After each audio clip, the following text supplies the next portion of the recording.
Everybody, it is your good friend, the safety doc, Dr. David Proden from down here in the North Star Recording Studio, where it is a brisk 57 degrees right now. So I am wearing a down-filled, very puffy jacket.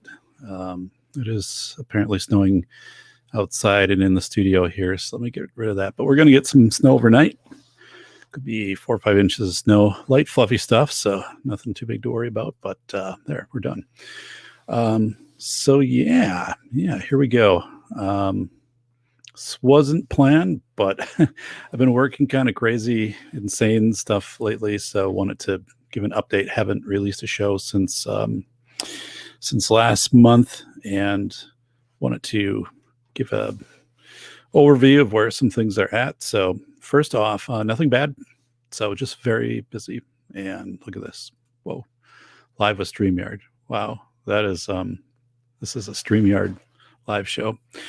So I do have the lights off, but yeah, it is so cold down here in my studio. I've got one light.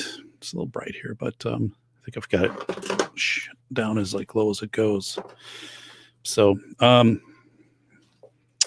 but God, this is a mess. So yeah, as you can tell. So yeah, puffy jacket. Then I have a hoodie on, and then I have an insulated shirt on underneath that. And there are times I'll actually wear a winter hat down here because it's so cold. But yeah, in summer it's good because it doesn't get that hot down here.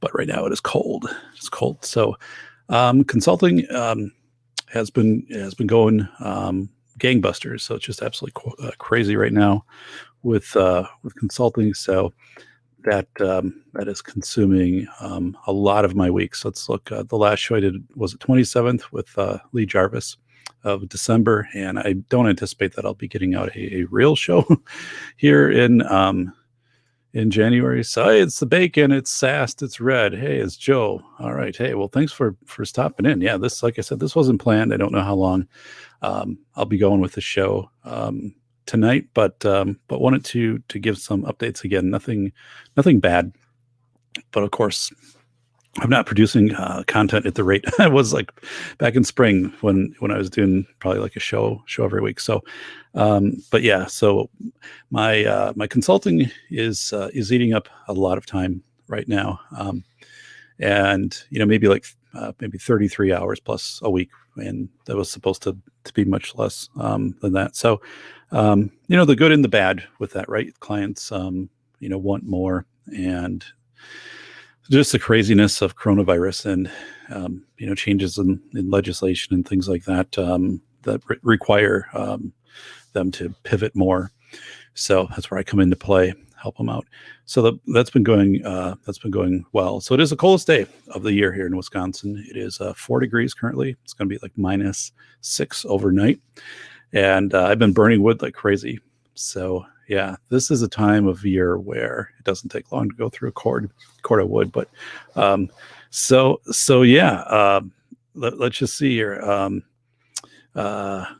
Joe, welcome. Yeah, and I've been I have been following on Tactical Wisdom. Of course, always appreciate all your posts, Joe. And it is our good friend Bacon Maldito in the house.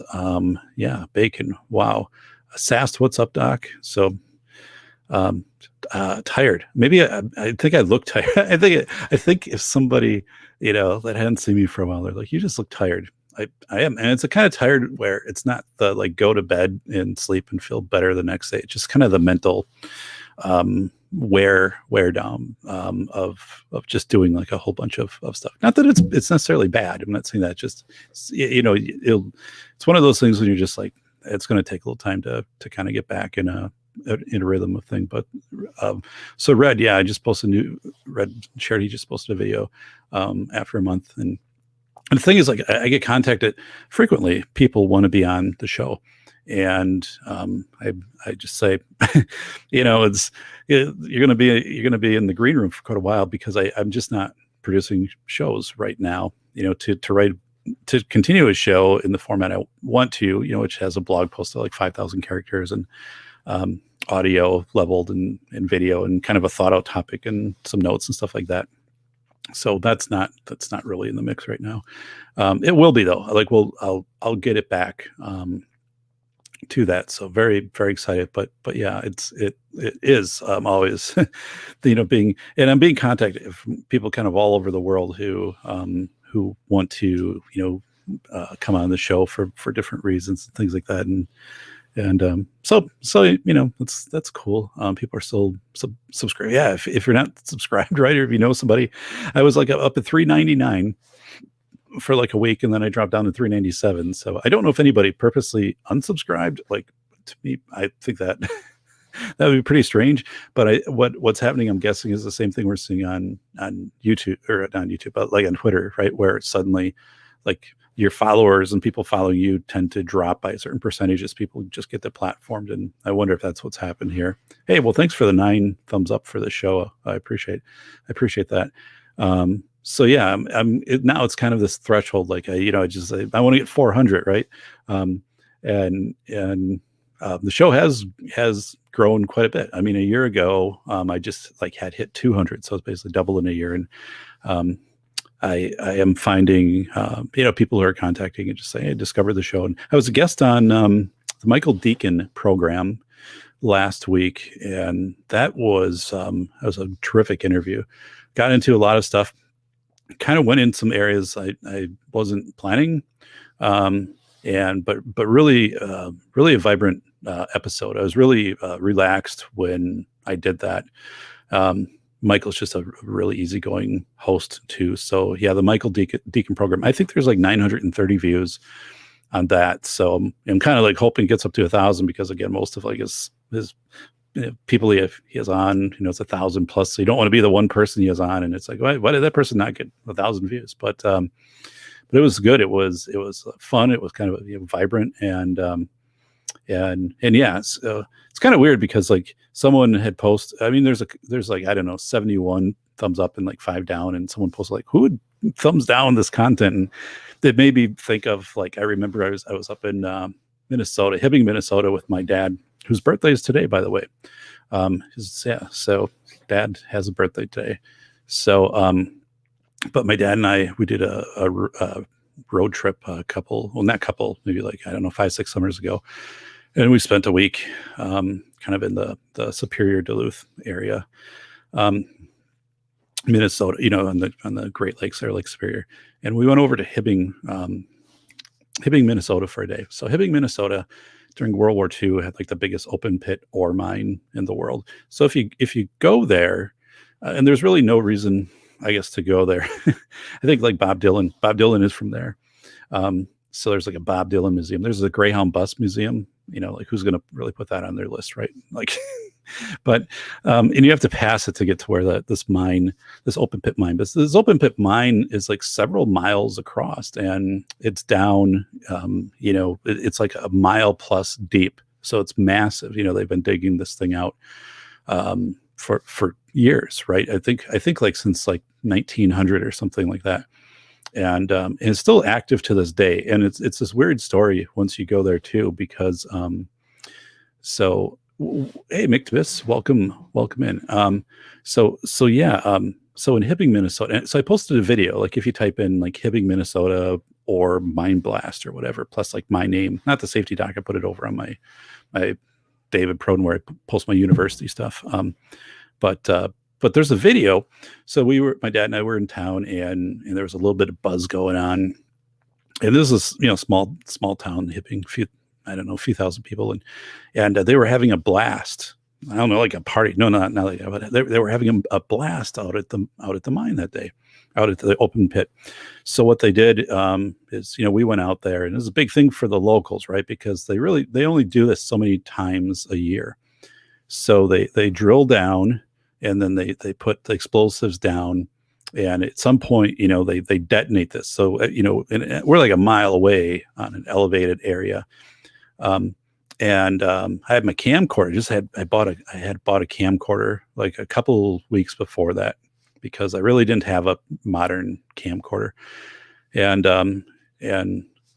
so I had it up there, and I'm recording this. Actually, there were spots in the chain link fence that were open, that you could get a spot to like take pictures and things where you wouldn't have the fence, right? And this lady in front of me is, you can tell like she's frantically like just rifling through her purse and her bags and stuff, and she's just like, oh, I can't believe it. And she turns to me and she said, well, it's your spot now. My camera just died, battery. And back in the day, right? So I'm sitting there and I'm like, oh, okay. So I went up and I was taking this image, taking this image, recording all this, and this airplane flies over, like a small kind of crop duster, and this thing is like flying back and forth, and this guy next to me is like, do you know what they're doing? And I said, oh, I'm not really from here, and I don't know what's going on. And he's like, well, I used to work here, like 45 years or retired or whatever, but they're taking air pressure samples, because if there's like a low cloud ceiling and they detonate, basically the wave goes up and hits the cloud ceiling, and it turns back down and it destroys everything on the ground, right? So he said, yeah, like if one time that happened and then it like smashed in the windows out of the vehicles on the ground and damaged equipment and other stuff, and I suppose it could be bad for people too, I don't know, but he said this whole pressure wave testing, and I thought that was kind of fascinating, right? So I capture like when they actually detonate this. Like, it's a really good video and everything flies up and really dramatic. I post it, and I did a little like history of like where the area was and stuff. And I mean, I don't know, it's got a lot of views because it's been up there a while. And but somebody like down liked it, or one or two people, and I'm like, who down likes something like that? I mean, it's just kind of a cool thing. So I must just be somebody who's like, I'm gonna go in and down like every video I see. But anyway, so this Hibbing, Minnesota area, and you can Google search this sometime. I would really encourage it. They moved the whole city like in 1900. They just the mine, they needed the ore, and the town was on top of where the ore was. So they moved, or just they tore down buildings, but they also just moved buildings like 2-3 miles over, and that became the new Hibbing, Minnesota. Now, what's interesting is, so if you go up to this mine now, the mine is slowly working its way through the area where the town used to be in like 1900. And so where the town used to be, the roads are still there. The sidewalks are still there. Some foundations are still there. Like street lamps are still there. Just the houses are gone. And they have these murals, like these really well done professional laminated murals up in front of, like, this used to be the school, this used to be the Union Hall, this used to be like a tannery, and in this spot. And it is amazing because you're in the sidewalk. It's not like things are destroyed or cracked. I mean, all of that stuff is pretty intact yet. It's just, you'll see like a set of steps that used to go up to like, this hotel or something that's not there. And they're gradually, like every year they move like 3 or 4 feet over, and then they have some calculation at whatever point in time, 22 years from now, like all of this will be gone, and at some point all of the ore will be gone, and then they're going to let the thing fill up with water, because they continually have to pump water out, and it would be something like crazy, like it would be like 2,000 feet deep or something like that, and they already have sold the rights to the land around it to a developer to put these like high-end condos and things, because you could have like bigger yachts in this area, and I don't know, it is kind of interesting, but I'll tell you though, to walk around Hibbing, Minnesota, like the original Hibbing, Minnesota, where there's nothing except, again, these sidewalks, some steps, and light posts, and the thing, like, again, it's not like deteriorated, like that is still intact. I mean, it's not all rusted out, it hasn't been like knocked over by storms, and yet like it's not maintained, right? They don't do that, so maybe it's just like things were built really well back then. But it's an odd feeling. So I remember, my dad and I, we took a lot of pictures as we went through there, and it's one of those things where too, you just kind of think like, that wasn't that long ago, right? So 120 years ago, this was a vibrant community and all of this, and then it just moves, it just like vanishes. And I've done more urban exploring too, so I mean, it's weird to see these places and think it wasn't that long ago, like they were really active and bustling, and now they're not. But there is an eeriness um, about that walking that town where all of these homes are gone, and then seeing these murals. And but there, I would say there's an eeriness, and then there's also kind of this awesomeness to do that. Like it has like a blended feel to it. So as far as me, yeah, I've been consulting um, at about 33 hours a week, and most of my consulting is West Coast, so it changes my day. I'm getting up earlier to prepare, um, for different meetings, and then if a meeting is at 3 o'clock in California, it's 5 o'clock my time, so it kind of goofs things up a little bit because, well, I mean, right right now, a lot of times when my day's done, it's dark outside. And when my day starts, it's dark outside. And then I'm working down here in the studio because obviously it's all remote. So like I'm just not seeing sunlight. Like I'm really pale right now. It's amazing. I looked back at pictures when I was still bike riding into October. And when I bike ride, I love getting a tan, right? Like that's a big part of. I don't wear suntan lotion because first of all, I don't burn, and I also believe in vitamin D and the benefits of sunlight, and um, and so anyway, but I'm looking at myself now, and like all the color like is just gone because I'm not exposed to sunlight anymore. So let's hey, let's hit a couple things here. Juan, did you get on Instagram? Or he's asking Juan, are you live on Instagram, by the way? What did you live? Probably not a good one for me to start out with here. So yeah, I guess if Juan is live on a live stream on Instagram. I have an Instagram account that I set up a few years ago, and I didn't do anything with it.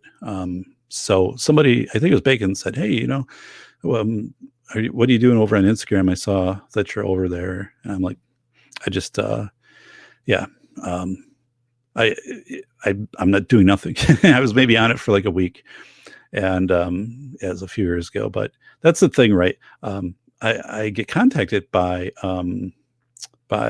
people who see like the Safety Doc podcast website, Safety PhD. They're like, it's a good brand, like you get good logos, good brand, and you really should be on more platforms. I'm like, well, yeah. I mean, I know a lot of people who are doing substantial content all over Instagram, Facebook, things like that. But that's also kind of their whole life, right? Like I know now. I know two people. I know three people who work full time as social influencers who make their living off of four people who make their living off of Patreon and monetization and sponsorship.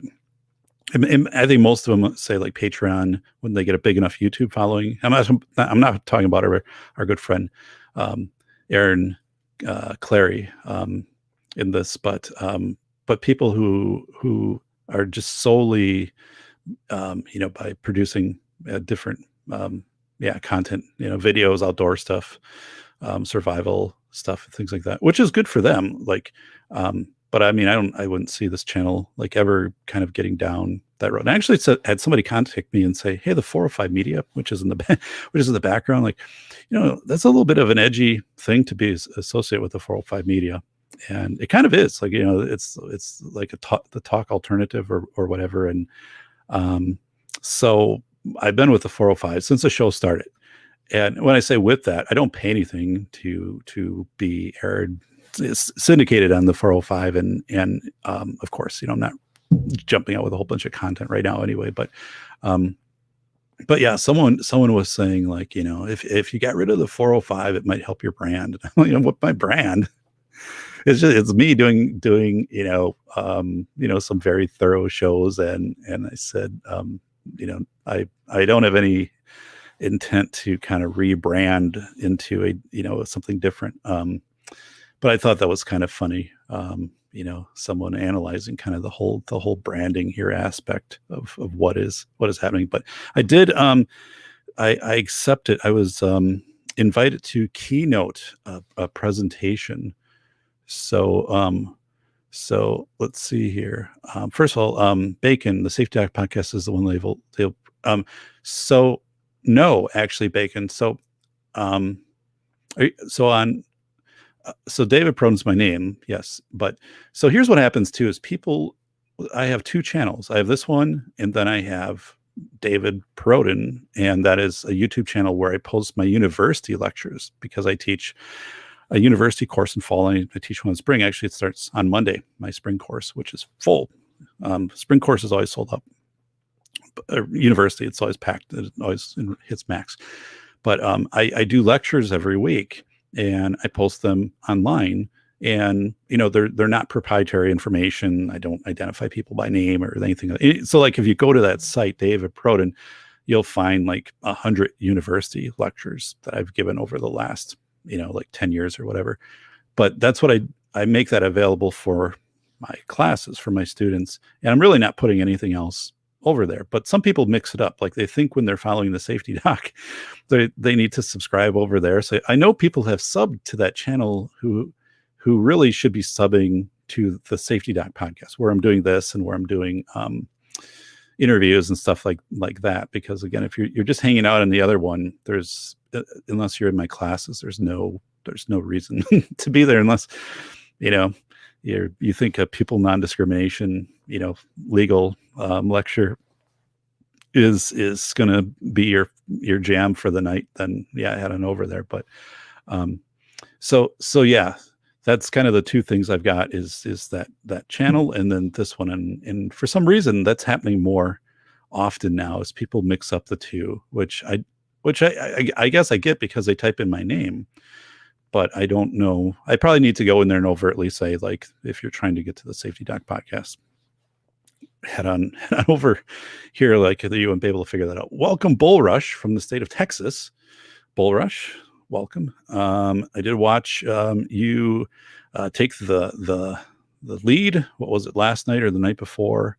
On the Nick August show. It was you and Rob and somebody else, but I enjoyed it. But yeah, so did a nice job. So and yeah, Red Crusader, don't let them tell you about brands. So it's funny because another thing is people interface with me thinking I'm still like trying to try to ascend this into like a franchise, like this will become a merch and this will build out into this big model with different funding streams and different subscriber streams and master classes. And I said, I don't have an intent to do that. And I do have some interest in doing some things, kind of master class type stuff that I've been approached on, but it wouldn't be affiliated with the channel. But anyway, I was approached to do a keynote at a big conference in another state, and it's a virtual keynote, right? Because nobody's traveling right now, and even if they traveled to hold a conference and try to pack up 500 people in a conference hall just isn't going to happen.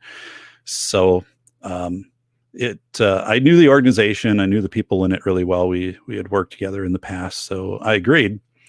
So that's kind of big news because I wasn't planning on that. And the also big news, the good news on that is that what I'm being compensated obviously to do the keynote. I'm working pretty tirelessly on the velocity of information. So first of all, like I appreciate hey everybody, appreciate everybody here. Get Bull Rush, Red Joe. Because I am working late on the book, and so the velocity of information so for School of Airs, I think it's like 204 pages. When you do a book, pages is very misleading, right? Everything is done per word. So School of Airs is a 6x9 trim book, so that's the same size book, 6x9 that velocity of information will be. But when you actually get inside the book, if you're using graphics and stuff like that, they have to be trimmed at 7 inches by 4, so they're not distorted and things like that. So I've been working. I have somebody who has developed the main graphic for the book, and then is splitting that into multiple smaller graphics that would be on different pages. Then, because the main this is the that is the main graphic right there. So yeah, this is legal paper, and so this one I marked up, so it has to be split, right? So I've got like lines going down, like this has to be image 1, image 2, image 3, so it makes sense when it's in the book, because obviously you can't have something that big, and no publisher is going to do any type of fold out magic, with it either. But so I've got an idea like how this will look, but I kind of toggled the switch on. See ya, Juan's going to bed. Hey, you're California out there in the Tenderloin, man. You must really be tired. Nada, welcome, Nada, the Safety Alcoholers I haven't run into yet. A tip on the thank you, and hopefully Nada, you subscribe to the channel. Yeah, so I always love. I appreciate the Juan's what I would say citizen journalism and his photography. He's really posting like really cool stuff he's doing with his kids too. He's like teaching them how to change oil, and but just that bonding time and giving them skills, and so many kids that don't have a parent in their life that is involving them in things like that. So it's just really cool. Like, yeah, I mean, I'm sitting there and you could just imagine like how Juan's, kids feel after that first oil change is done. It's gotta be pretty cool. Then Juan drives like 4 blocks, then they didn't put the plug in and the engine seizes, but no, it's cool. I'm really, thrilled here. Hey, Truth and Doubt. I mean, I've seen a lot of people here, unless you've got some alias channels that you're coming in. Please sub. I'm trying to get to 400. I was at 397. Then I dropped down, or I was at 399, and I dropped down to 397. So like, she was 400. It's like a psychological thing at this point. But yeah, show I had like 200 last year. So I'm keynoting. So I had done that before, and there have been some requests to do that. But the thing with the keynoting is also the money I make from the keynote goes right into the book, because I need to pay transcriptionist on the book. I need to work out rights for some different images. There are pretty substantial upfront costs that I am bearing for the book, because I'm doing it differently than School of Airs, where I received a contract and then I wrote the book, because I want different control over the content. I want to make sure that whatever goes out there, even if it ends up, well, I do have some offers, for the book, but ultimately the offers have to include, a full audio version, which wasn't there for School of Airs. The Velocity of Information, when that comes out, it needs to be, full audio. I need a hardback, I need a paperback, and an e-version. And yeah, ultimately, I'll go with a publisher that will get those to me. And the reason I'm not doing, I wouldn't publish that, for example, on my own, is it impacts me as a university prof. So smash that like, thank you so much. Up to 15. Wow. These are not, you are not the same people who angrily watched my Hibbing, Minnesota video 10 years ago. So thank you. And honestly, if you watch that video, you look tired. So I am.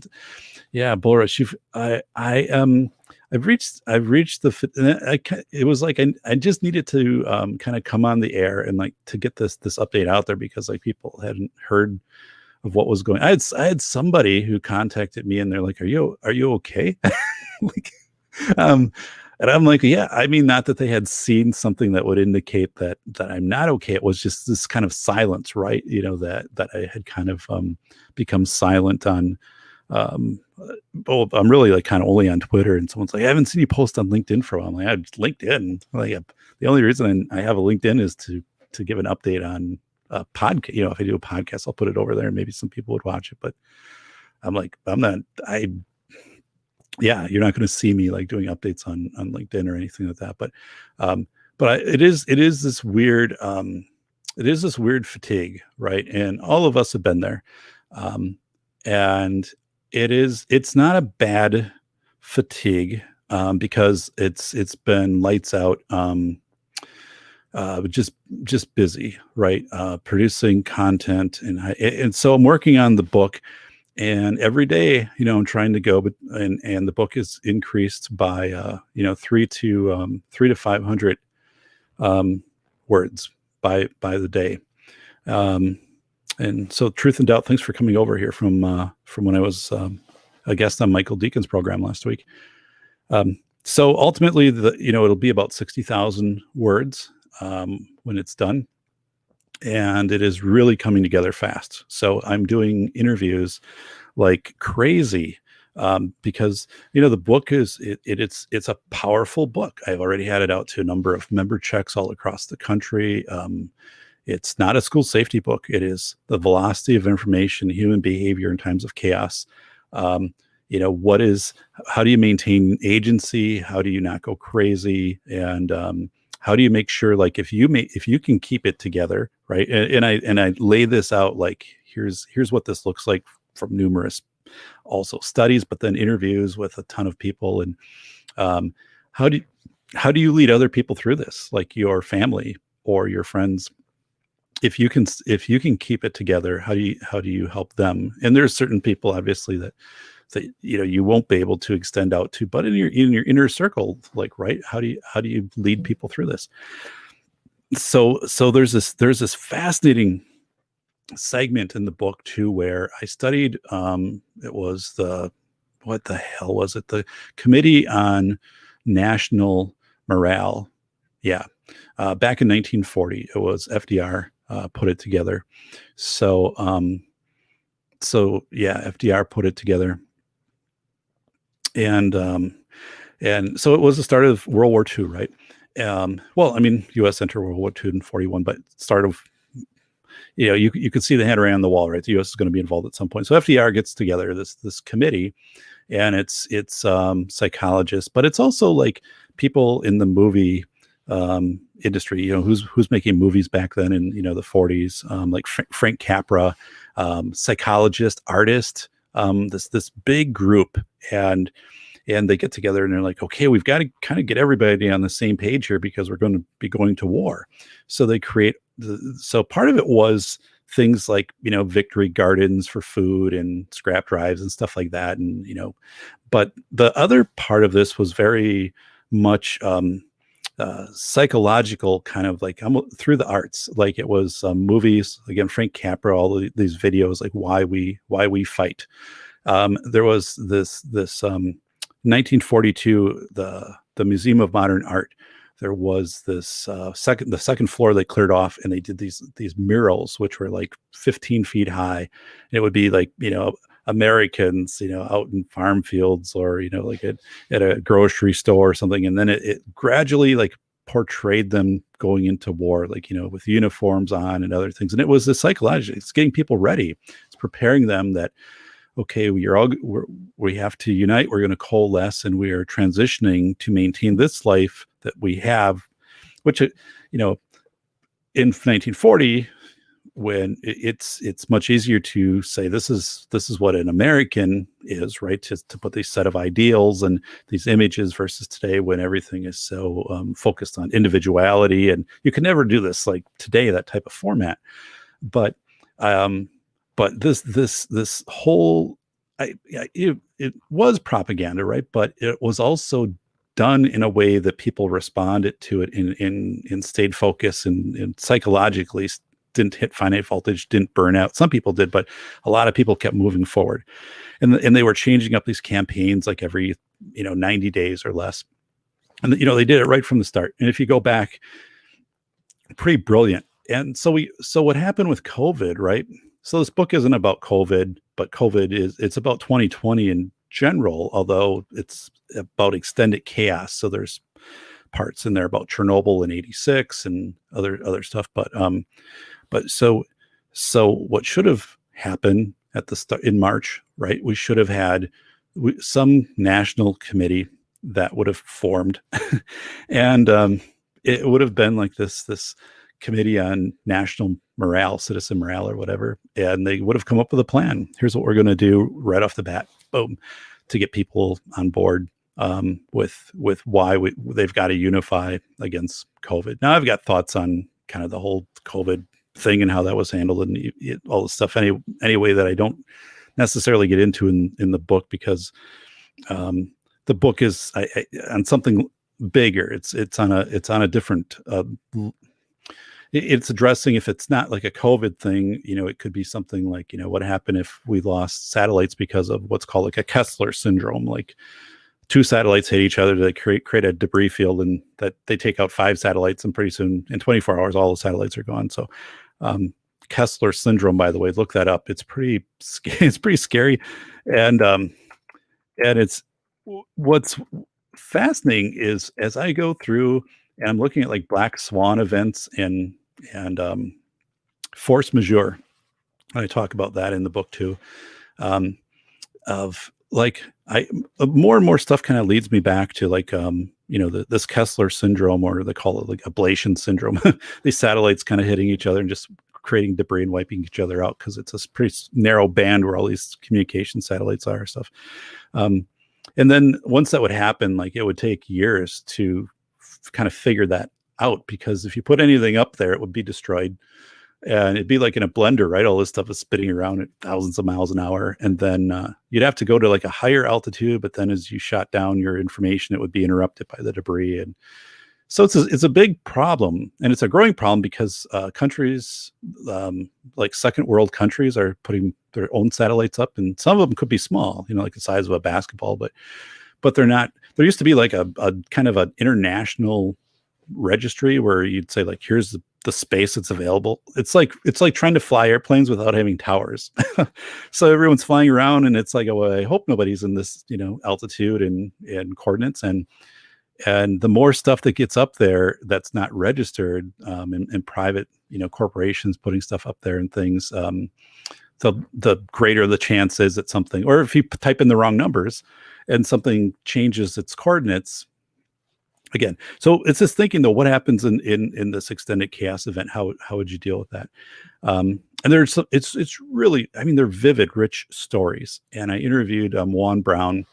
So Juan Brown was he received a citizen journalism award for Oroville Dam, which I'm typing in. It was Juan Brown. Some of you know him. He has a very big following on YouTube. I think Juan's like 60. He's a commercial airline pilot, but he also has a Cessna. And he was flying around because he lived downstream of like this Oroville Reservoir, which is north of Sacramento. And the spillway, the water raised up, it went over the spillway, and it was eating the spillway back. And the concrete was failing.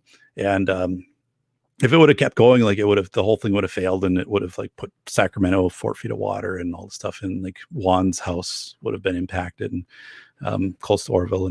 And so he said, like, I wasn't getting what I needed from the news. I didn't really, I knew something was going on. So I started to fly around. I just took my GoPro and I was doing little videos. And then I started to research, and you could go online and find out how much water was coming in and out of the dam. Like that was public information every day. And he started to do these little graphs and these things. And so I interviewed him, and he has this massive following, like I think a couple million people across his platforms, and like 3,000 Patreon followers, and, people are contributing. And I said, so he's recognized as this awesome citizen journalist. He did 50 shows on this. He interviewed people up there. He told people, here's what roller compacted concrete is. And so like everybody in that California, Sacramento area, they're not following the news. They're not following Department of Water. They're following Juan Brown to figure out what's going on. And he didn't amplify things. You didn't feel scared watching it. I watched it because I was just fascinated. I'm like, holy smokes. Like, this dam is starting, the spillway is like eroding back. And if the water comes over the top, and I mean, this will make international news. Right.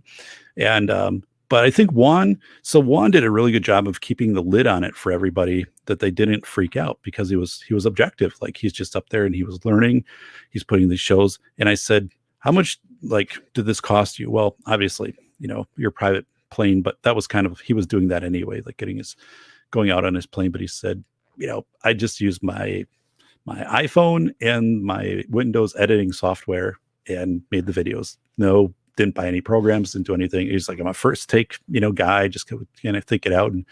And, but yeah, he got an award from, I think it was the California Department of Water Management, for the work that he did. He would show up at meetings. Juan would show up at where they would have the engineers and the city people, the Department of Water and all of that.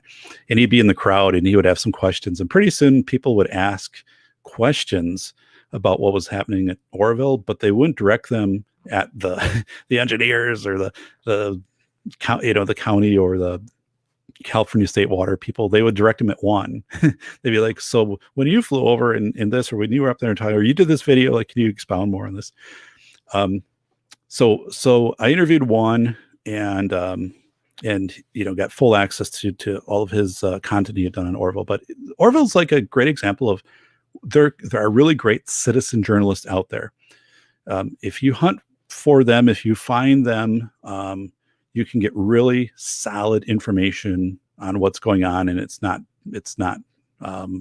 biased and influenced. And like he said, he goes, I could spend the time to do this, where on the news it was a 20-second clip every day of just keeping people up to date, and the reporters would just go up there and set up, and 5 minutes later, after they get a couple audio snippets from somebody or a little video, they're gone. They have no idea what's going on.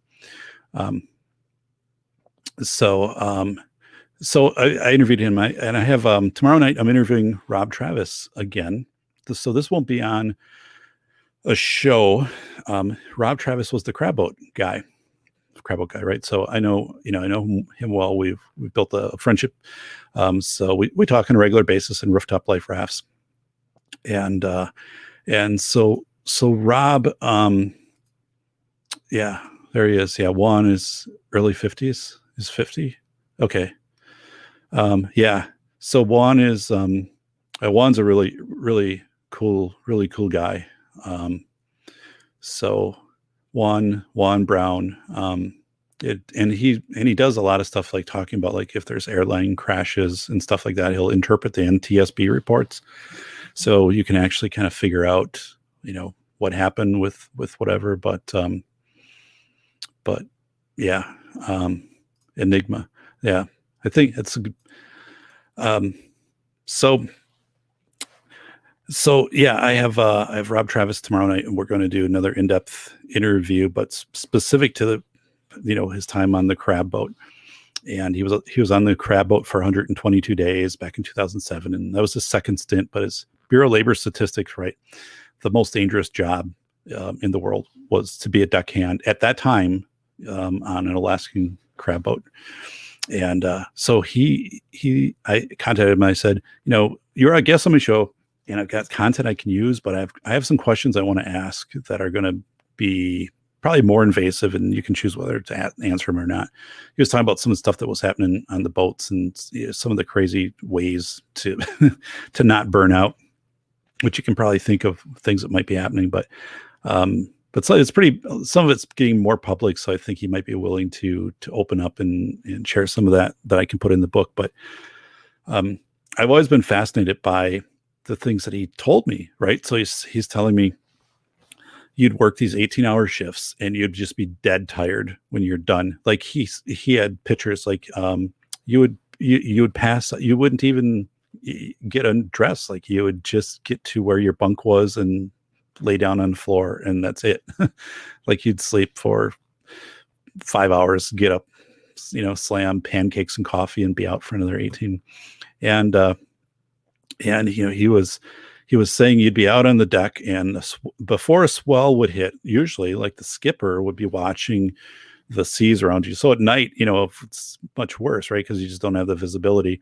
And the skipper lights are shining off the boat, and the skipper would hit this horn. So you'd hear this horn, and you'd have literally seconds to secure yourself. So if you're buy something, make you grab onto it so you don't fly off of that. So he said, yeah, it wasn't uncommon for people to get swept off the boat, and some of them, they're not recovered. Or if hey, welcome, Goremonger, if you haven't subscribed to the channel, please do, but welcome. So he said he felt he had an advantage because he's like 5'6", 5'7", and 160 pounds, and kind of like a wrestler build and stuff like that. So, and back then, it was like in his 20s.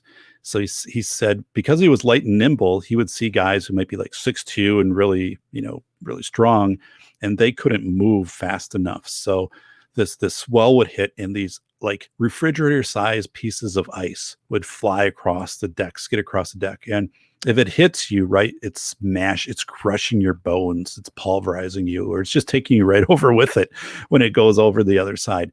And he said, these things would be absolutely terrifying at first, and then you kind of like normalized to them, even though it's like completely chaotic. And I asked him, I said, did you kind of, was it like always, was there a similarity about it? Like every time that would hit, the boat would kind of tip to one side, and then it would jump up, or it would dip down. And he's like, no, never.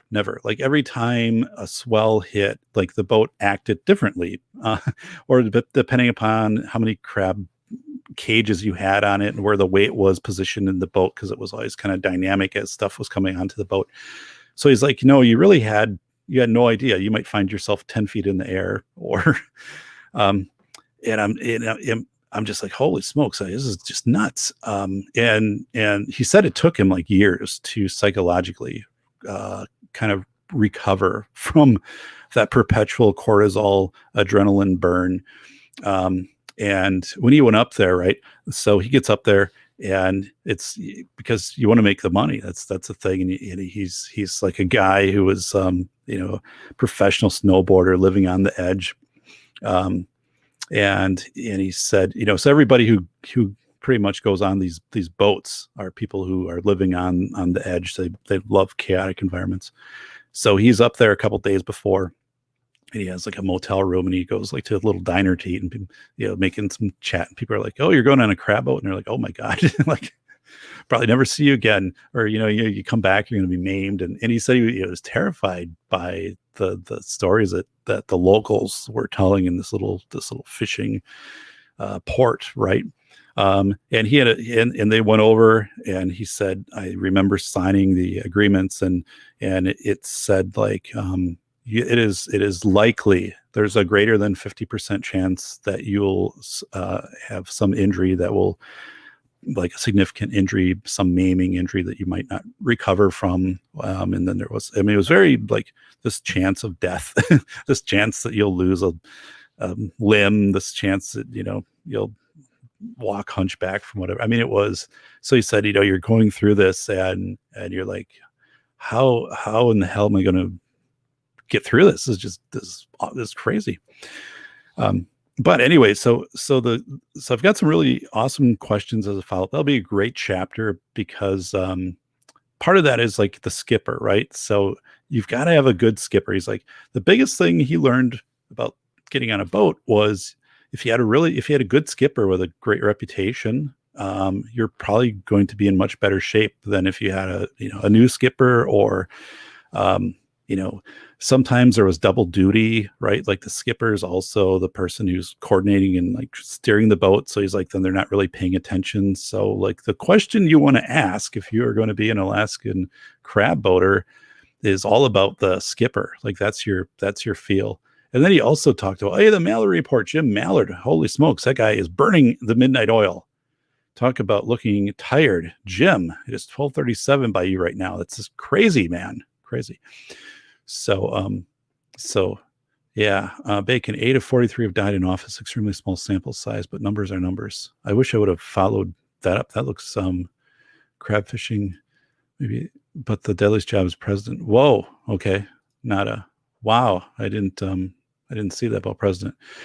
And crab boat has become safer as I look at the more recent data. So when I write about it, I'm kind of taking it back to the to the older data, but still like really dangerous and really crazy. But there's also this part which we had this discussion, which I'm going to get into tomorrow.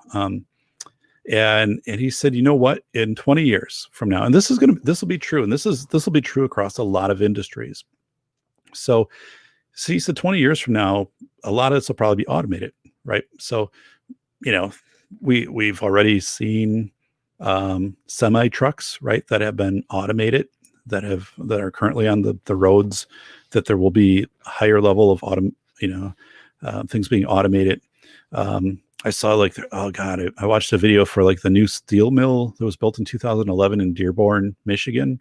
And I mean, the level of automation in this mill, versus how many people they had to employ versus now in all of this, and just fractional, right? And the new military ships that are proposed, this fraction of a crew, because so much of it is automated, so much mosaic warfare type stuff. So it's this weird time in society where people are just, there's fewer jobs, right? That you're not going to have this crab boat job, or necessarily, some of these other things are just going to be gone. So he said, Rob was telling me, crab boater, it's going to be weird 20 years from now, kind of talking to his kids, his grandkids or whatever, about the whole crab boating thing. And that'll be a thing of the past. I mean, there'll be crab boating, but it'll be automated. Like all of the deck stuff will probably be automated. You'll have a captain, you'll have some other stuff, but that'll be done, through some form of robotics, and it's just going to get there, right? The technology will just get there. And it's not a matter of if, I mean, it's a matter of when. And so there's this real weird feeling, I think, for all of us, like right now, that I hit on in the book too, is like, I think with like COVID, right? Like everybody, being told, stay home, work from home, do this from home, don't get out. It's called Parkinson's law, right? We're kind of used to like getting up and going and doing something and following a routine, and our routines get really disrupted when the store hours change, when you're not going to church in person and other things here.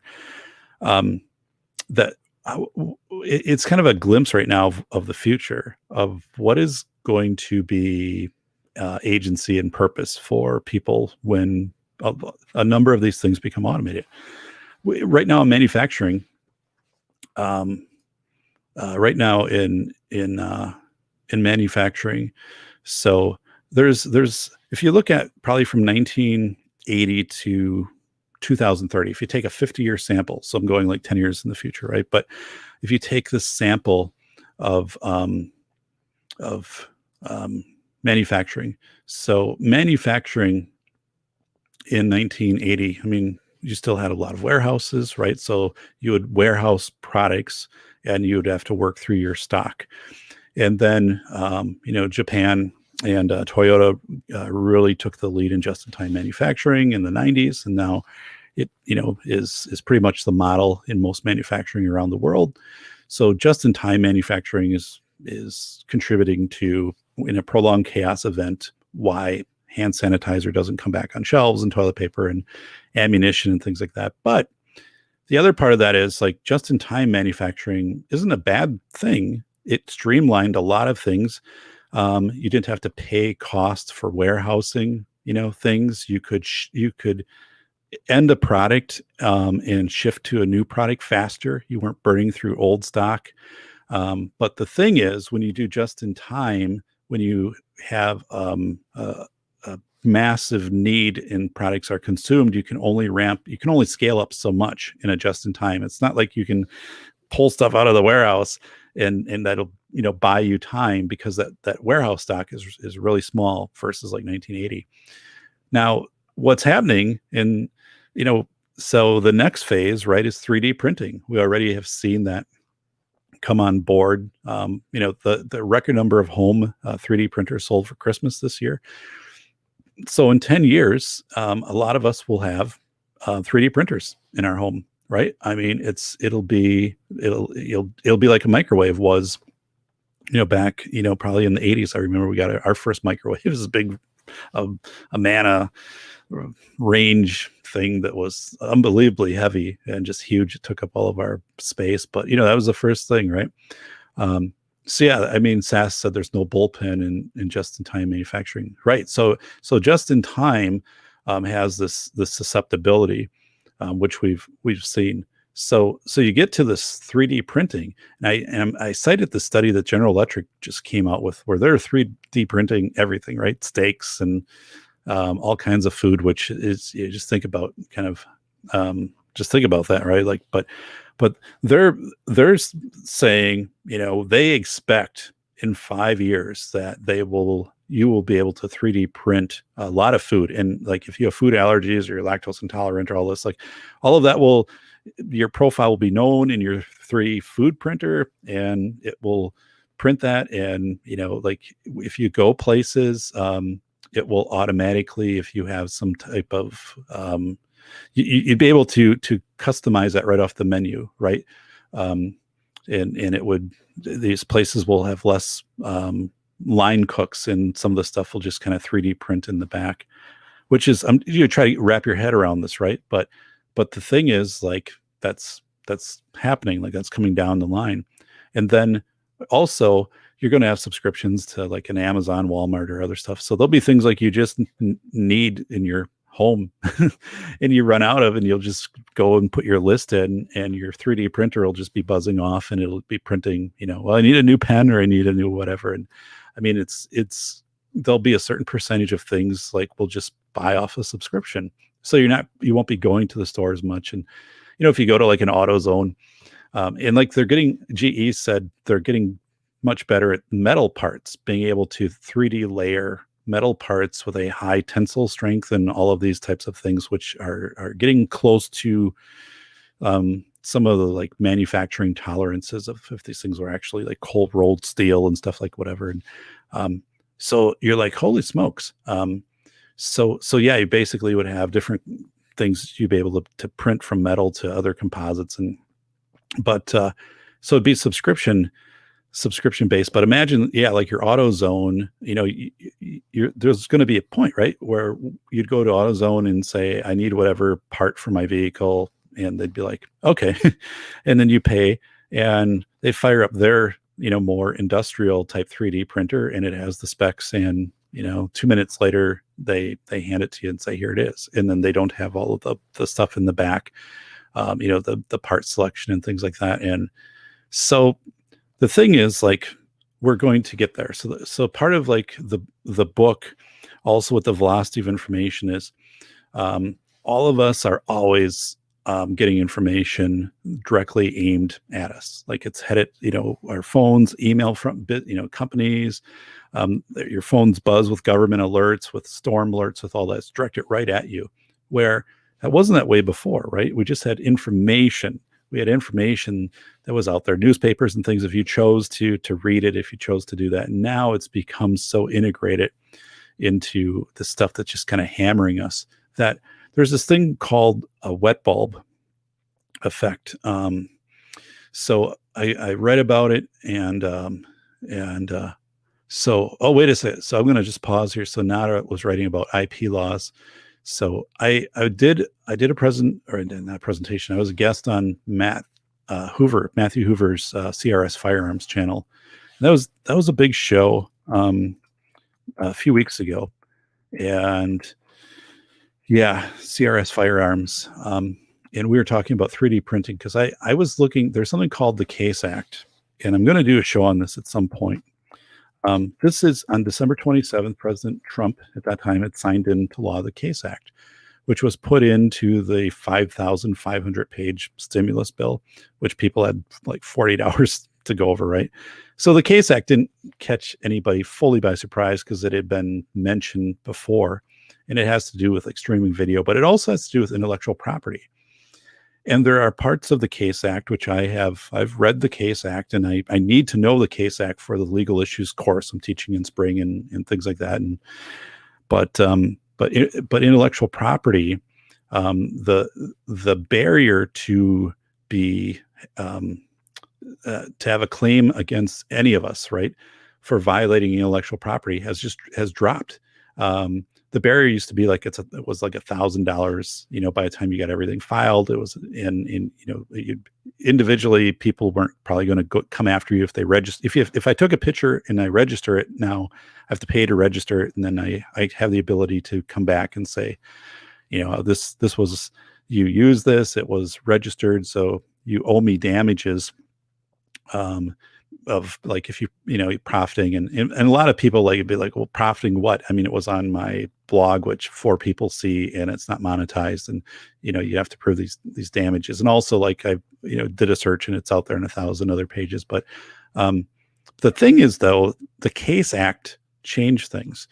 It made it much easier for individuals or third parties, and you see these third party companies come up to jump in and say, in anybody post, if you've got a notice by one of these I can't mention them because I don't want to be sued, but I know a number of people, a lot of people who have received notification from these third party companies now.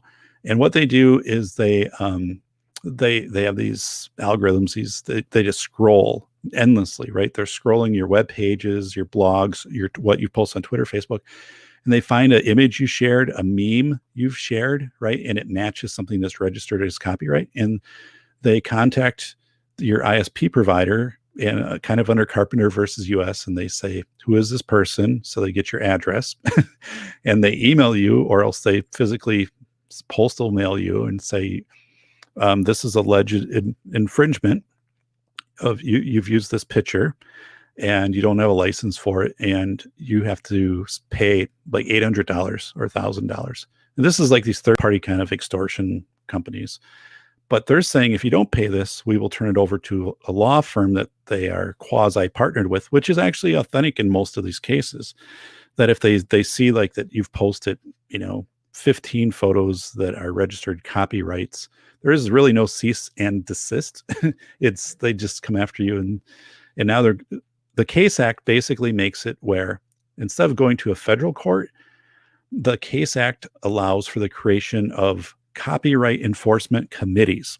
So this is the law now, copyright enforcement committees, it's pretty important to know that. Oh, from Sierra's Firearms, thank you, Nada.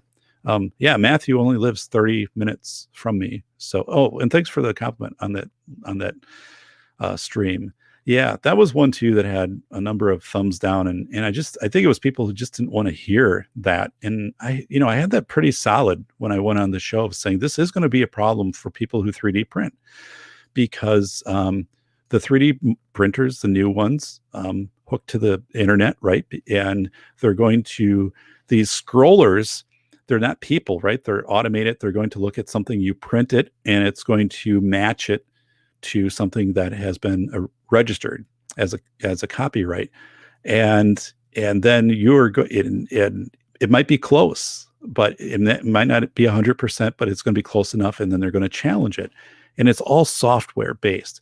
So everyone's like, well, everything, there's so much in the public domain for 3D printing. Yes, that's true. That is completely true, but people are every day registering patents and registering copyright. And if you patent something, you likely also copyright it. And I know somebody came out and I think did a rebuttal video when I was on CRS Firearms to try to say like that wasn't accurate the way that I was portraying it. But actually and I understood where that person was coming from. They had a set of facts to base their opinions on.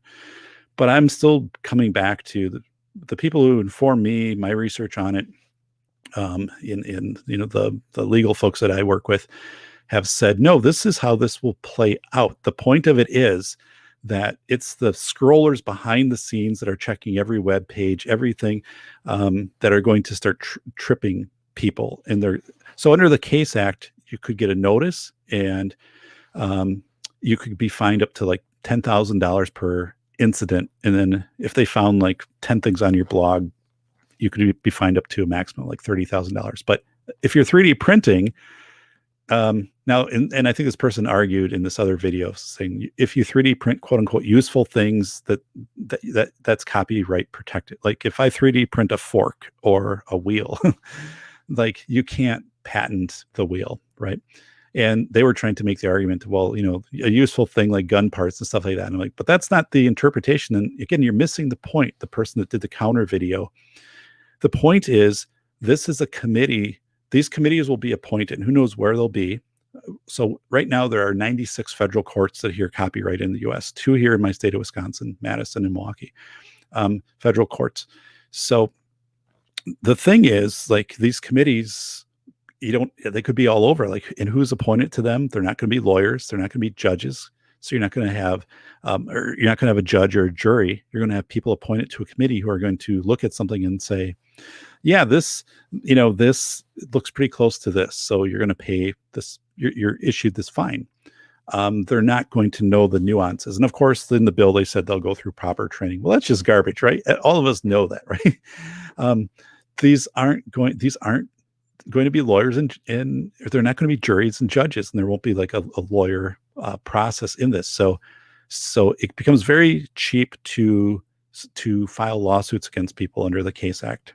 And if you're 3D printing and you're getting stuff, and even like a subscription, type. Well, I mean, most 3D printing will probably have to be like subscription based kind of in the future. But if you create something, and again, if you do a patent search or a copyright search, that costs a couple $100 just to do each one, and it takes time. And that's some defense for you if somebody comes back then and says, well, this was copyrighted, and then you can go in, and if you go to like copyright.gov, like it'll show you if you want to do a copyright search on whatever. And then if somebody comes back and says, you infringed, you can at least say, well, I did this copyright search and it didn't show anything, so I did a good faith. So then it would be like a cease and desist. Now, I'm not a lawyer. I better stop here. So I'm not a lawyer. This is not legal advice. I'm just interpreting the Case Act as I see it, and how I'm sharing it out with people, and how like Creative Commons has interpreted it. By the way, Creative Commons is really like on the good side of this, right? Of sharing information, of making sure that people aren't caught up in this endless trap of getting these notices and being harassed by these third-party companies. And and of course, right, like SAS wrote, IBM files more patents per year than any corporation, over 6,000. So that's the thing. Like, how do you know when a patent has been filed? Like, how do you know? Well, I just produced this, or this copyright, and then a month ago it was patented, right? So it's this thing of in real time, like, of trying to always measure. So again, there were protections kind of in place. Like, copyright law wasn't perfect by any means, and maybe like a lot of people that made intellectual property, they would pay to register it, and then people were using it, and they're like, well, I can't keep bringing up, $1,000 court case against someone if they're using, my logo or this picture, and it's pretty minor, right? Like, but if they're using it to generate business, if they are ripping it off and they're printing it on a T-shirt on Teespring or something like that, yeah, then which I think my friend Aaron Reynolds, who has Effin' Birds, said that's endless for him, of trying to do these takedown notices. But the world should have a cease and desist first order to it, in my opinion. So if you're at a major airport, right, you go through a major airport and there's the big drug boxes, amnesty boxes, saying if you have drugs on you, throw them in the box and you can go on your way. And so, that is kind of, I think, what should happen in most of these IP cases where intellectual property, they're saying you used an image, there's an image that's on your website that is a registered copyright image, or you 3D print it, something, and it gets into big issues if you're distributing, if you're making it and selling it for other people and stuff like that. That's another part of this. But if this is something, where you should have a cease and desist unless it's really kind of overt. And that's not the case anymore. So imagine, like, anybody, you get these notifications saying, hey, on your blog or on your Facebook page, you're posting, something about whatever, there was some dude out there who was posting something, doing like some comments about like the NFL and some of the teams, and he took a picture and he just had put it in his blog, and it was like a copyrighted picture, but this was just like a guy with a casual blog that wasn't monetized, and he didn't have any products and stuff in, and these third party scrubbers matched that up, and they went after him like crazy.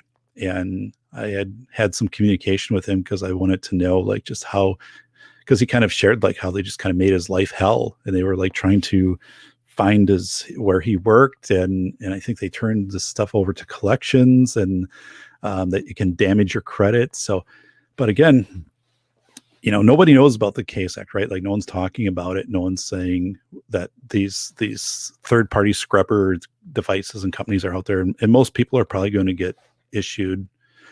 At least they're going to say you have to prove you have the right to use this. So that's the thing. How do you do 3D printing?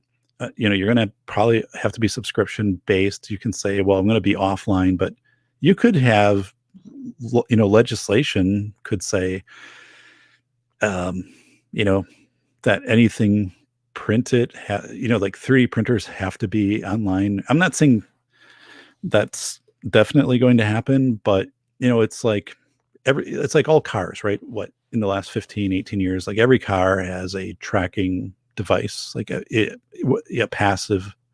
But I did enough ride-alongs, with police departments and worked of, if a car was reported stolen, and I mean, they instantly could bring up if it had an OnStar, whether it was active or not. Like it's right there. And so that's the thing is, and how would you pose this? Well, you'd say, well, we're going to protect you. Oh my goodness, it's Paranormal Heart.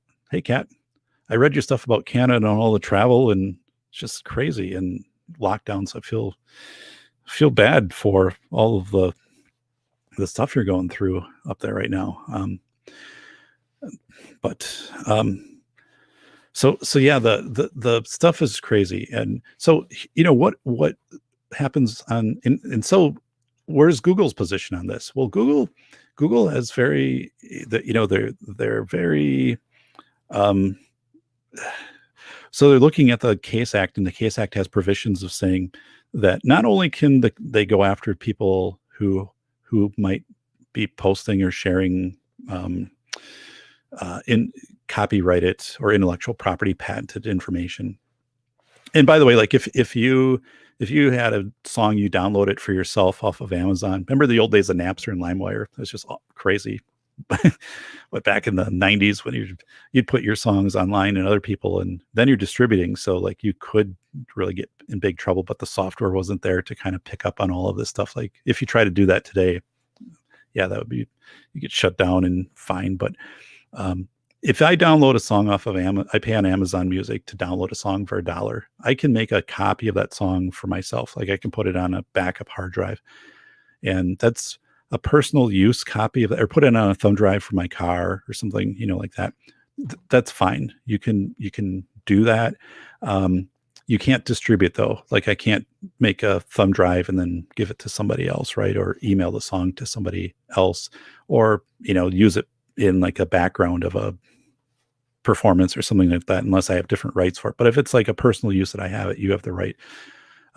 So it's the same thing probably with like these 3D printed files, like you'd be able to, once you download it, something you probably would be able to make the same thing multiple times, like the same part. You wouldn't have to get as long as it was like for your personal use. But the Case Act is of huge concern, at least to me, because I think these people are going to get served notices. I think a lot of people will be intimidated into settling. And I know people are already. And hey, Cap, thank you so much for being over here. Where you're at is really late right now. Paranormal Heart, awesome show about paranormal, and love Kat's channel on Podbean. So yeah, it's a big concern, because I think it's going to shut down innovation. I think people are going to become really scared. Smaller content makers, and things could happen too. Like you could have an image that you thought was in public domain, or had a Creative Commons license and it didn't, because it had been registered somewhere else, right? But then somebody took it out of that registry and put it in with like a group of photos, and now suddenly that group of photos, they put public domain. So these systems to cross-check photos, they change the metadata. It's not that smooth. So, again, like, a lot of people, if they're really going to try to, produce something, they're going to have to spend the time to do a copyright search, to do a patent search, and at least have that as a defense. Now, you might say like, well, fair use, like I can use this under fair use, like it's parody, it's satire, but just look up like Prince Dancing Baby. And when I had Lee Jarvis on the show, for example, like fair use, great. But again, now you're having a compliance committee make that determination under the Case Act. So it could be me. Like I could be appointed to this. I could be down here in the studio, and they could, say, here's some cases, we'll pay you, and there'll be like 5 people, and you'll make a decision on these. No one knows what these really look like, by the way, these committees. And I can say, yeah, this looks pretty close, or it doesn't. And then, I can, we could assign this $10,000 fee, and then you'd have to, counter it. And so, and the individual person isn't going to be able to keep up with that, right? Especially, and the thing is, like, one lawyer told me, you could get, claims from 5 or 6 companies who have different scrubbers out there who see the same image or the same snippet of music or the same one line of text in an article, right? I mean, that's something as a publisher right now, or not as a publisher, but as someone who's writing, like, like I said, because I mean, obviously, some of you have commented, it's already true, right? Like I look really tired. It's funny because I was looking at some photos, and I didn't change. And people would say this to me, like they'd see pictures of me when I was like 26, and then like when I was 46, and be like, boy, you look like really similar to when you're 26. And then, but like, I think all of us, like the last year has kind of like aged us. And I look, and I'm just like, I look tired, and I've lost the color because I'm not outside. I'm working, and down here where we don't have natural sunlight. And then by the time I'm done, the sun is already down. But yeah, so this whole 3D, Paranormal Heart podcast, that's cats. You got it. So, yep. And one thing too is like, whenever you listen to like, like Cat and paranormal community, Brian Bowden, I love the professionalism, the scientific approach to analyzing things. Brian Bowden, who's was on the show, but Brian was on the Travel Channel. I forget. I took pictures of the TV. I knew the night he was going to be on. I sent it to him. But it was on the New Jersey Devil episode. But we have a lot to learn from people who have investigative skills, who really understand like the whole story of what's going on. And I'm somehow incorporating that in the velocity of information. I think there are certain communities of people who investigate, kind of like, whether it be paranormal or kind of like unusual phenomena, and then also people who are in the survival and prepper communities who are innately very good at analyzing information, gathering information, analyzing it, and turning information into intelligence. So I think those communities have been very strong right now, as times have gotten very hectic and crazy, and people are going to them, right? So you're seeing more of that on TV, more of the Travel Channel, more programming is having people who are very close to situational awareness and close to being able to say, this is what I observed, or with equipment that I'm familiar with, the tools or whatever, this is what I'm observing in my environment. And these are the conclusions I'm making on that. So I'm thrilled with Adam Kokesh tells people to copy his book just to spread the word of freedom. He's a super real guy and just wants folks to live a better life. He claims your IP. That's really cool. Nata, that is.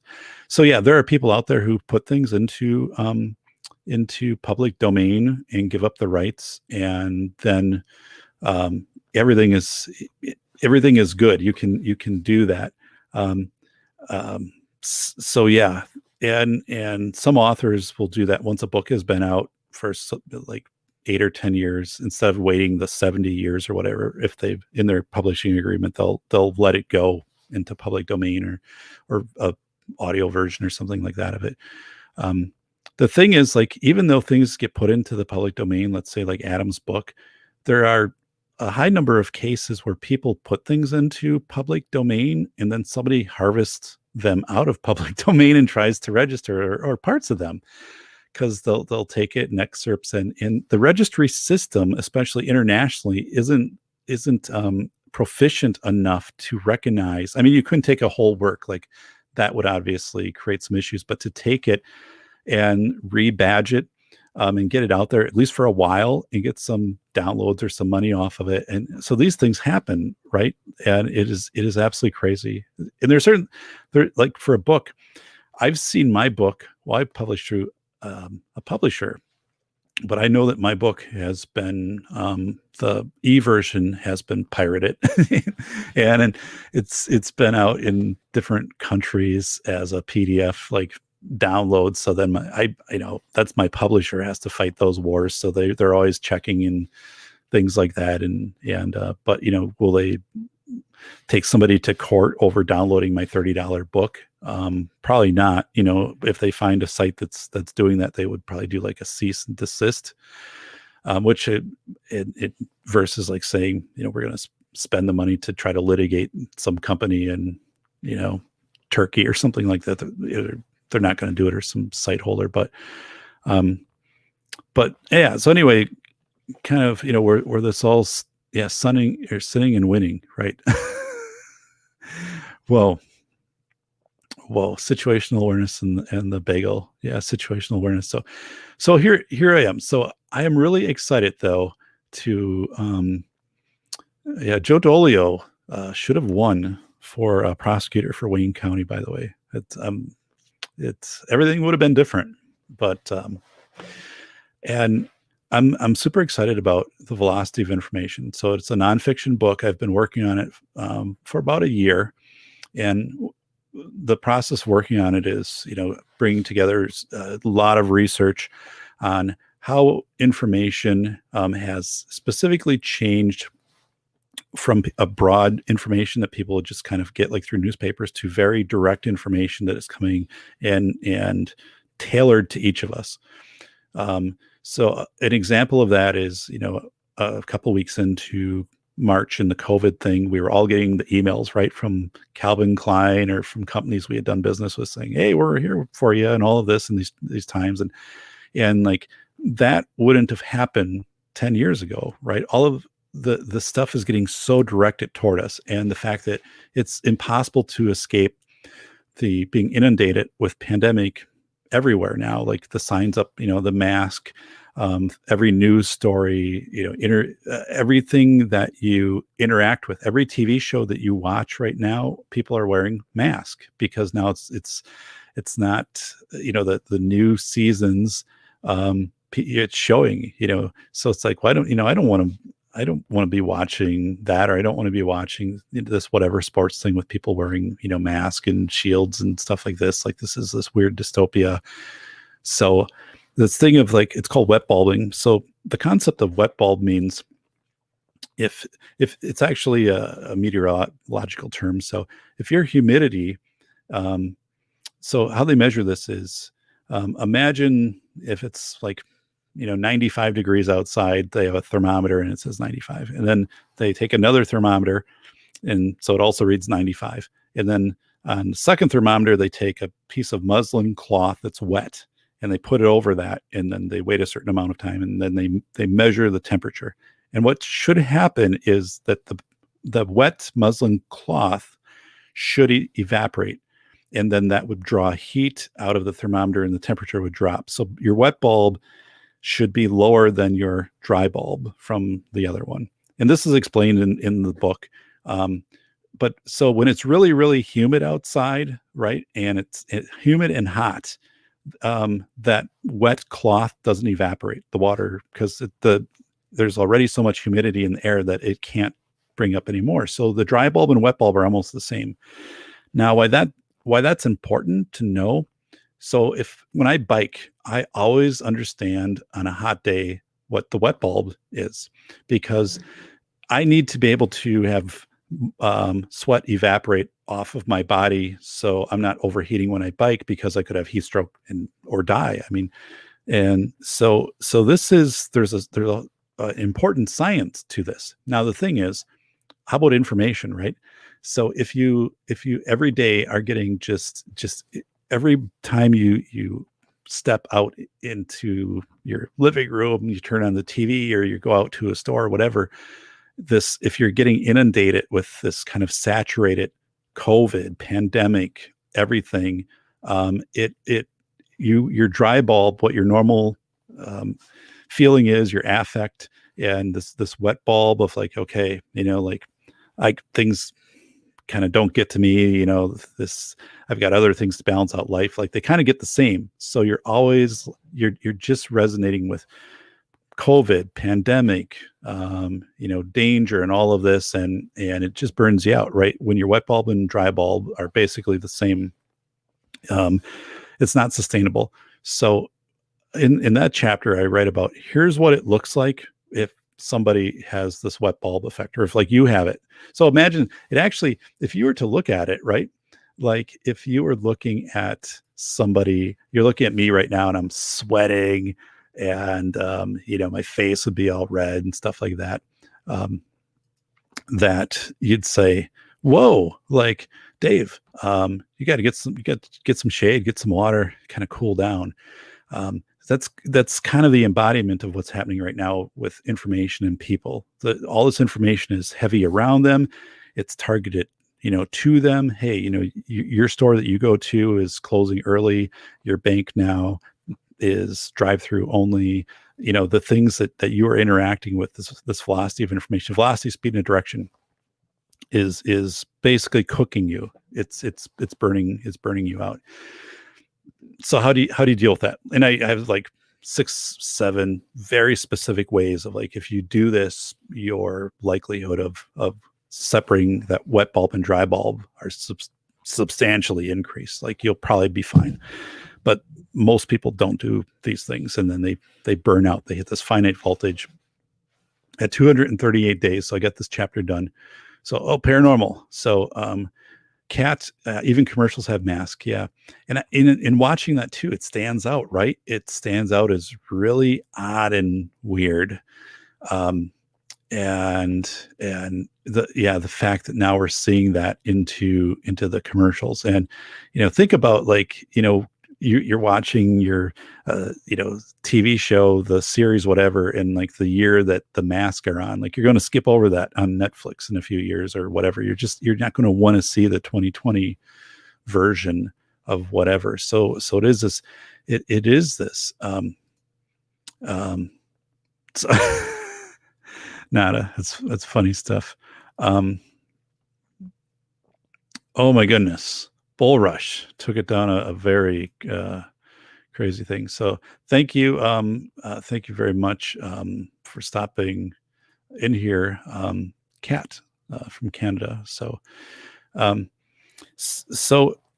you hit this finite voltage point of as a soldier in World War II for the Allies. It was 238 days that if you're on the front line at 238 days, you'd either be captured, killed, or have a mental collapse. So when they were studying this, then they figured out okay, how can we make it so soldiers this isn't the result, right? So there were things put in place of rotations. There were other things that were done to specifically increase that number from 238 to like over 300 different lengths of tours. letting people accrue points that you knew when you got to a certain number of points, you'd be done. That's like with Robert Travis. One of the things about surviving on the crab boat was he said, I knew at 122 days we'd be done because the season was over, and that was it. So the season wouldn't be extended. 122 days, they'd be done. So like you had this, but right now nobody knows. Like it's this. So crowd in behavior.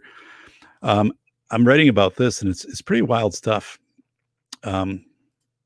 So municipalities are reporting that they're saying, hey, put your Christmas trees out by the curbside, and and we'll pick them up like we do every year, right? Your Christmas tree is dead, and yeah. So, but yeah. Well, private citizen, yeah. So they're saying put your Christmas trees out. We'll pick them up, and the municipalities are saying people aren't putting their Christmas trees out. It's like down 80-90%. And it's not because, there are 5 foot, snow piles at the end of everybody's, curb, right? In Wisconsin, I mean, we barely have any snow right now where I'm at. We have probably less than a foot on the ground. So there isn't a barrier to doing this. So the question is like, well, why aren't people putting the trees out? Why are they keeping them in their house? It's a month past Christmas. Well, the thing is, it's crowd-in behavior. People are keeping their Christmas trees in their house. They're keeping them up. They're keeping their decorations up longer as a whole than they have in the past. So objectively, these municipalities, they'll just say, we're down 80-90% on the trees that we would collect and put through the shredder, but so when you see this, right, and it's in the book, when you see things like this, what does it mean? And it means people just are longing for nostalgia and for tradition, and they're very afraid of the future. They want to stay in what they think is very comfortable and very controlled, and they don't believe things are going to get quote unquote better anytime soon. They do this crowd-in behavior again, where you're surrounding yourself with things that make you feel comfortable. You're trying to extend these traditions and these and there might be something too of if you have a tree in your house, maybe it reminds you of bringing the outside in. I don't know, but it is objective to come out and say for the first time ever, people are not taking down their decorations at the pace they normally would for there's the last 20 plus years. I mean, it's just that so the message is when people get to that point where they just don't think that it's going to end, they're not going to come out of this, or they think it could be months, it could be years. They don't know. So they're just like, I'm going to surround myself with the things that make me feel comfortable and whatever. It's really bad. It's a really bad sign to see crowd-in behavior, because it means there isn't a collective optimism with people. People aren't going to be starting up new businesses right now. They're not going to be putting themselves into some positions of risk and exposure to even traveling and I mean, some people will, but I mean, as a collective, a lot of people have just shied away from doing all of this. Who's going to start a new business right now? There's massive barriers, to that, and the whole thing too, what if I start something and suddenly it's determined to be non-essential? I interviewed Aaron Sawyer from virtual reality Redline in Chicago. He's in interviews in my book. It's called Breaking Parkinson's Law in Chicago. It's a terrific interview. And he talked about, he had this virtual reality lounge, right? And then in April, the city said, you're non-essential, and they shut him down. A salon. So basically you'd go in and you rent all this equipment, do this really cool VR stuff. And then he had a pivot to people are coming in and saying, can we rent this? It's like a portable office space. He had these little pods where the virtual reality stuff was. And that was okay. The city allowed that. They didn't allow the other stuff. So he was able to make that pivot. But yeah, just really crazy stuff. So I have all these awesome interviews. Larry Lawton, America's biggest jewel thief, was take long out of the above comment. Okay. Yeah. Got it. Um, but America's Biggest Jewel Thief, Larry Lawton, who was on the show back in June. Larry's got like 1 million subscribers, I think, on like on YouTube, and then he has all of his other social media. Like his kids manage his social media. It's really something. Um, and red sea shanty meme crap. Oh God, or meme. But yeah, so Private Citizen wrote, "We are promised massive death constantly." Right. So I remember when COVID and so I write about this, also. Again, this book is really, really good. And I've got a lot of citations, a lot of quotes, and stuff like that. You're going to read it, and it's going to kind of be like School of Airs. You're going to get these really, really rich, awesome interviews like of Rob Travis and Larry Lawton, but people who aren't they haven't been interviewed like 100 times by somebody else, and you're gonna learn of these really kind of obscure things that are happening, and then also like the things that you can do, or things that typically can be done to the face validity member check network to make sure that you don't lose your sense of agency, and you don't just like default to the state to tell you what to do, or the feds. There's a section in there too, face validity, of like, I watched our mail carrier 13 times. I document it in April and May, or March and June, March and April, that they were coming up to the house. And like Joe Dolio, who is the best. I know of putting together how to document face validity, and then how to do that as a member check network and turn information into intelligence. I did that in a, a manner which was very primitive. It kind of, worked for me. It did what I had to do, but I mean, Joe does this at a professional, refined, cultivated level, curated level, which is awesome. And you'll read about that too, by the way, in Velocity of Information.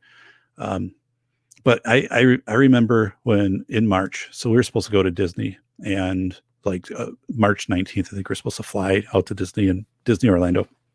And the news is like, NCAA shutting down, and all we're hearing is that people are dropping dead, as not as, you're a private citizen. They're showing videos of people in China on the street, falling over dead. We saw, I mean, those were on our TV, like, and what we're hearing, the word ventilators, like that was just like, we don't have enough ventilators, and our stockpile and stuff. And it turned out, right, that wasn't a solution to this anyway, like the ventilator stuff. But yeah, so I mean, what we were especially hearing in March was like, holy smokes, like we're 3-4 weeks away from 20% of our population being dead. I mean, I remember news channels, like they were digging the trenches. Remember that in New York? I mean, this was on TV. I think ABC News, like they're digging trenches for the dead off of whatever island, and off of New York. And it just happened to be like they had always done this practice. And the other part too with New York is, I have a friend who's an undertaker, and she was saying, also with New York, it's very controlled. Like all of the funerals to get the permits, and all of the cremations, like it's like this very controlled industry. You can't get into it. Like it's a small number of people who kind of do this. So it's kind of like just in time concept.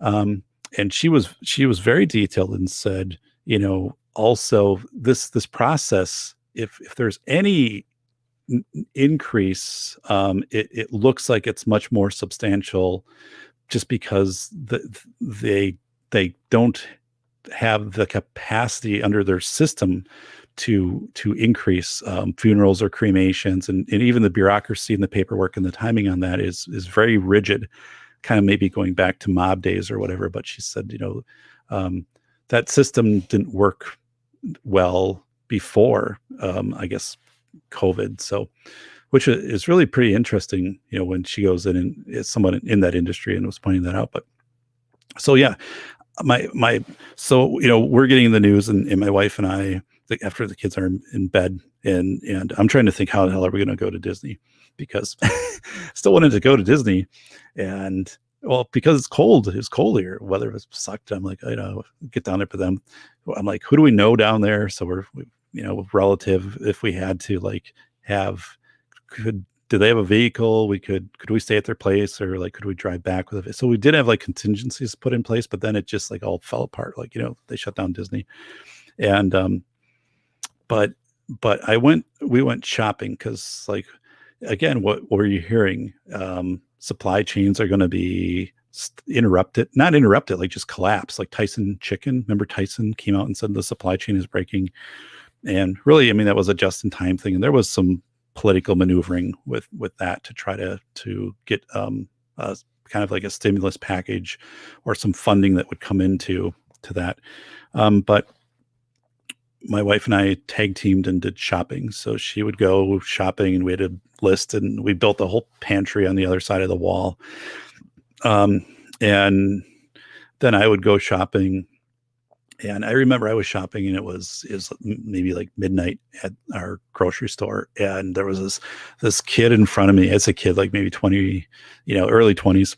And he's got this case of beer and, a couple bags of Doritos and stuff like that. And he's just like, if it's the end of the world, man, like I'm just, we're just going to party it up, because I mean, it's kind of like what you see in the movie, Independence Day, like, when the aliens are, coming down. By the way, I wrote in my book, that,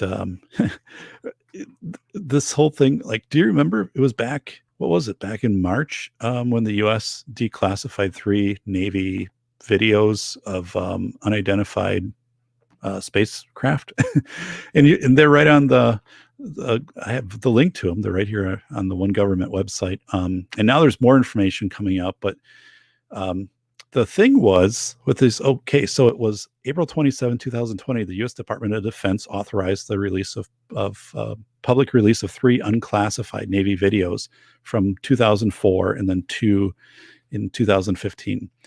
Now, the thing was, like, the images, these videos, though, when they're analyzed by mathematicians and people, in vector science and stuff, they're like, well, these things are maneuvering in ways which we can't replicate, at least with known technology. So you're seeing these images do things. It's not a close up of a craft, right? But if this would have happened any other time, like, this would have been the main story on the news. And I'm just like, whoa, like that, it's just really strange. And then Popular Mechanics in July of this year, or 2020, came out. So Popular Mechanics has been around since 1902. It's pretty reputable, although I'm not sure I'm citing it in this for the book, but they interviewed like an astrophysicist who was giving more insight on this, who was kind of substantiating this even further. And so this stuff is coming out, and it's like, the fact that it didn't make the evening news, the fact that it wasn't brought up more, that people weren't doing more, I think just shows how terrified people were of COVID at that time, right? Because this wasn't even freaking people out of like, there could be, maybe there's something to this UFO stuff after all. But so yeah, this 20-some-year-old in front of me is just like, just gonna live it up. We're all gonna die, and it wasn't like this dark thing. It's kind of like, it's just this point of what everybody was hearing. You just expected that this was going to be absolutely horrible. And yeah, I think there were a couple channels I watched, and I remember they were saying communities are going to have to figure out where they're going to do mass burials. They're going to have to look at their available land around there. I'm like, holy smokes. So yeah, of course, like, that's what people are just trained in on. It's just absolutely crazy.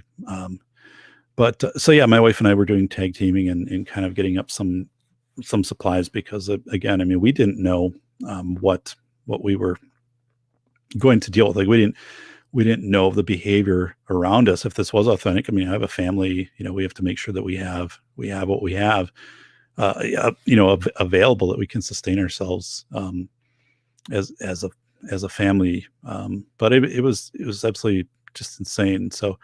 Um, so bull rush, what you have to understand is that the majority of people are soft brain sheeple. They no longer have basic survival skills. You're right on.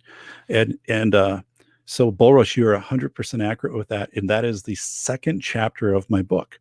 So the second chapter of the book details, um, the third chapter gets into the 2016 Gatlinburg fire in Tennessee, where like 20 people were killed, 16 or 20. But the thing with the Gatlinburg fire is people also, like, the fire was going for 4 days. People saw the chimney peaks on fire, and even the fire department saw it, the Bureau of Land Management, and they're like, it'll probably burn itself out, and it didn't. The humidity dropped it, and the wind picked up, and it burned everything down. And but it was this thing of like, even people who knew like that's not right, like didn't press it because they thought, well, somebody must know what's going on. It's obvious. And that's, as you said, people just want to be told what to do. And that's part of the social contract. It goes, I mean, like Hobbes' Leviathan, I wrote about it in School of Airs. Hobbes' Leviathan, which is in the public domain now. There's some really cool artwork on that, by the way. It's like this guy holding up like a sword by the ocean or something. But yeah, so people don't think for themselves. And so in the second chapter of the book, imagine, just situational awareness. You go somewhere, like if you would have gone up to Gatlinburg a year before the fires, you go into a room there, a cabin, you rent a cabin, and you've just, it says, here's your Wi-Fi password, but then there's pictures in there, and it says like, here's pictures of bears around the cabin. So make sure that you lock your stuff. Don't keep food in your vehicle and whatever. You're like, oh, bears. Like, okay, I wasn't prepared for that. What do you do if you're walking out in the woods, you come back, you have a rash. You're like, whoa, did I just get into, a poison, whatever? So you take a picture of it and you're trying to compare it to like something you search on WebMD or Google. I mean, what if you fall and break a bone, or you need a tourniquet? You're going to sit there trying to Google what to do instead of actually having the skill set of what to do, or having the assets, having the tools, having a first aid kit, having a lighter so you can start a fire, so no, all people have, and you're right, Bulrush, so right on with this, is people know, or not people know, they just go to the internet for information, and whatever comes up on the search is what they go. 30% of people do that right now. So that is that's in the book without even thinking about it. Like if you said like, what's the state capital of your own state? Like I'll Google it. I'll find it. So Google is determining what is the priority, not you. Whatever's showing up in this search, right, is what you are getting. And then if you save stuff to the cloud, or this cognitive offloading. So cognitive offloading is really great for an AED. So an AED device, if you have a heart attack and somebody pulls an AED unit off of a wall, and the way an AED works is, it steps you through everything. Okay, place the pads here, and it shows like a person, and it lights up the chest area. And as soon as the pads are on and there's a connection, it'll be like, stand back, and whatever, like, it'll activate the shock. And so it's automated to a high level. You just really have to know where the AED is. So you don't need to know all the steps on how to use the AED. So that works for an AED, but it doesn't work for survival in any situation, or if you're trying to get down that hill, get down the mountain in Gatlinburg as the telephone poles are falling over and the cell towers have been burned down, so you have no communication. So it is, people offload into the cloud. And the other thing is, everything changes in the cloud. So if you think, I'm going to go to this link and this is going to give me the information, the link, that information might change, whoever's hosting that site. If you're looking for certain like CPR guidance or whatever it is, or some survival stuff, that could change. It could be deplatformed. Your web connection could be down. The other thing is, like, just because you can access it, how do you apply it? It's like, again, I wrote about this in the book. Imagine this. Maybe passes UFOs. Violet Piter. Yes. Wow. Okay. So yeah, I think this UFO thing, I mean, I think there's more to this. Yeah, I'm with you, Red. I'm not. I don't look at it from a conspiracy theorist. But I do objectively then look at it saying, well, these were declassified or these unclassified were publicly released, and mathematicians, speed analysts and whatever look at these things and say, yeah, this looks very unusual versus what is known to exist for propulsion system of crafts. And so like it just is like, well, then what does that mean? Like, what's the deduction off of that? And I don't know. But so imagine again, you're up in that Gatlinburg area, and you're walking through the woods, and you stumble. You're not situationally aware, and a bear is there, and so what do you do? So can you just imagine somebody like going onto their phone, like, what should I do? Or Siri or whatever, what should I do if there's a bear? I mean, you would actually have people do that in the main, and while they're doing this, they're standing there, and this bear is like running toward them, and probably like the last thing on their phone is going to be like 4 seconds of this bear charging before they're killed. I mean, and to put that out there, not to be callous, but to be like, people aren't going to think for themselves. They're going to try to interface with getting directions. And again, they're getting directions from, it's not site specific. It's, no one is giving them, they don't know what's happening right there at that time. It's so crazy to think about that. Right. But people are completely dense to what's happening around them. So yeah, how do you face validity? How do you say I observed? Or how do you be like a Joe Dolio and work with a network of people who tell you this is authentic, this is actually happening? I'm taking a picture of it. I'm using a Solocator app so I can show you what I took a picture of. Here's the coordinates of it. Here's the time, and then we can get some more pictures of different areas, and so we can actually be objective. Like if 3 out of 5 people say, yes, this is happening or whatever, well, then you probably are pretty good in saying, yeah, like this is, this is an authentic event then, versus, just kind of, trying to work it off of the information that you might or might not have. But yeah, so I'm excited. I'm really charged up about the book. So it's here's my timeline on, and I also, I have a section there.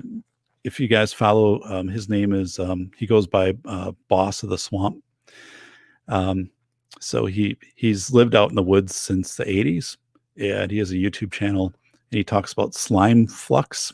So when it rains in the woods, this kind of white foam appears on the trees, and so people say, well, that's known as slime flux, and that's always, been around. But the reality is, like, he's like, well, I've been here since 84, and I am in the woods every day and whatever. And in the last 3 years, it's every tree, it's more prevalent, and the trees are dying. So he has this, and the example he gives is, if somebody came over to your house one time and they looked at your house, they wouldn't know that the day before you changed all your furniture around, because they only sample it like at that one time. So he said, these people, they're not out in the woods every day like I am. They're not seeing the changes. And that's kind of like the member chat network and face validity. I did 13 samples. I recorded in March and April. I never made those public, but in it, like multiple places that I kept going to, and comparing what is different from one video to the next, to the next, to the next, to see, was the National Guard actually building up in my town? Were they stacking stuff on the runway? What was happening in the hospital parking lot? What was happening at the parks in my town? There was a rumor going around that they were going to be ripping out playground equipment. Well, I mean, some of the stuff, right, where they actually took down the basketball hoops in some communities, not just tied up the nets. They took the hoops down because they didn't want people to congregate.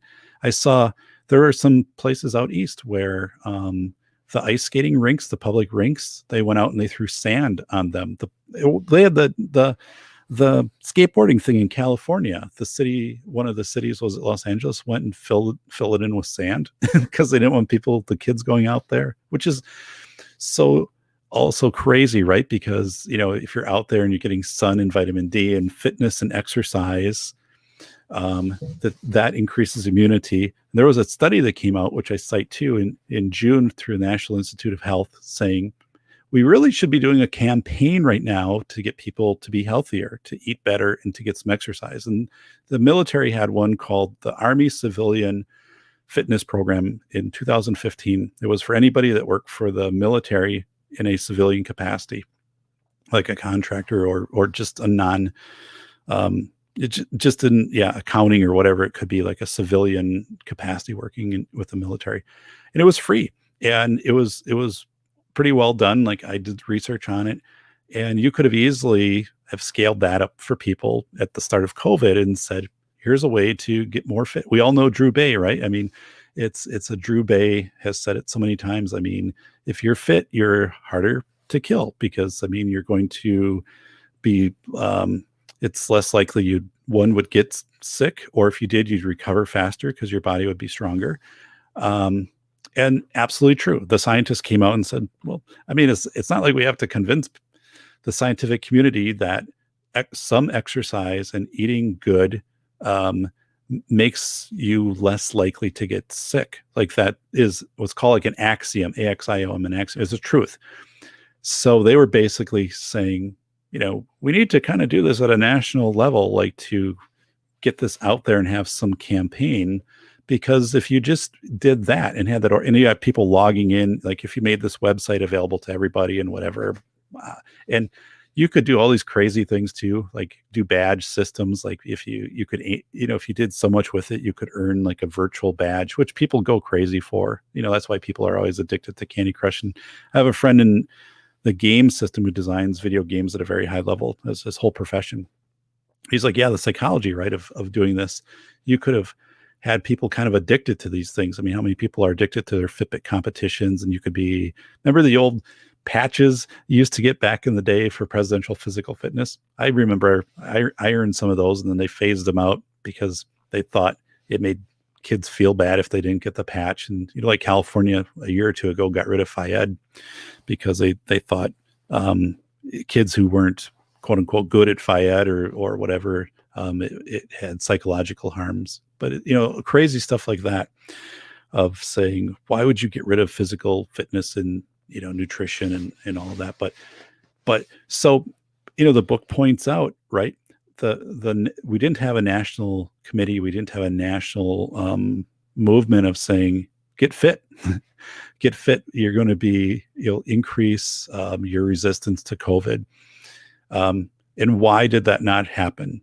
Well, okay. I mean, one of the reasons it probably didn't happen is because that would offend a lot of people. I mean, there's a lot of body positive people. It's a very individualistic society right now. So to come out and to say that, you're going to get pushback. Like, people are going to, it isn't going to be like it was in this 1940s campaign.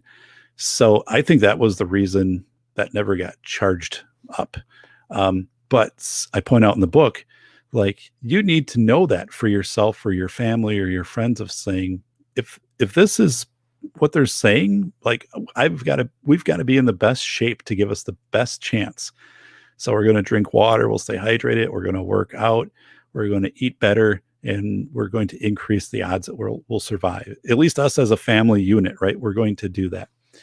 And so that's the thing too, is this book is really speaking truth to power for whoever reads it, saying, you're the one in control, and you can make a lot of these decisions. And people are turning to the state. They turn to, this is how cult leaders get power, right? Like, people just turn to them and say, like, hey, private citizen army, be like a mile in 20 minutes and do 5 push-ups and you're good. Yeah. Sounds like when I was in high school running the mile in football. That was my Achilles heel. I never could get my mile. But even so, what you just wrote, a private citizen.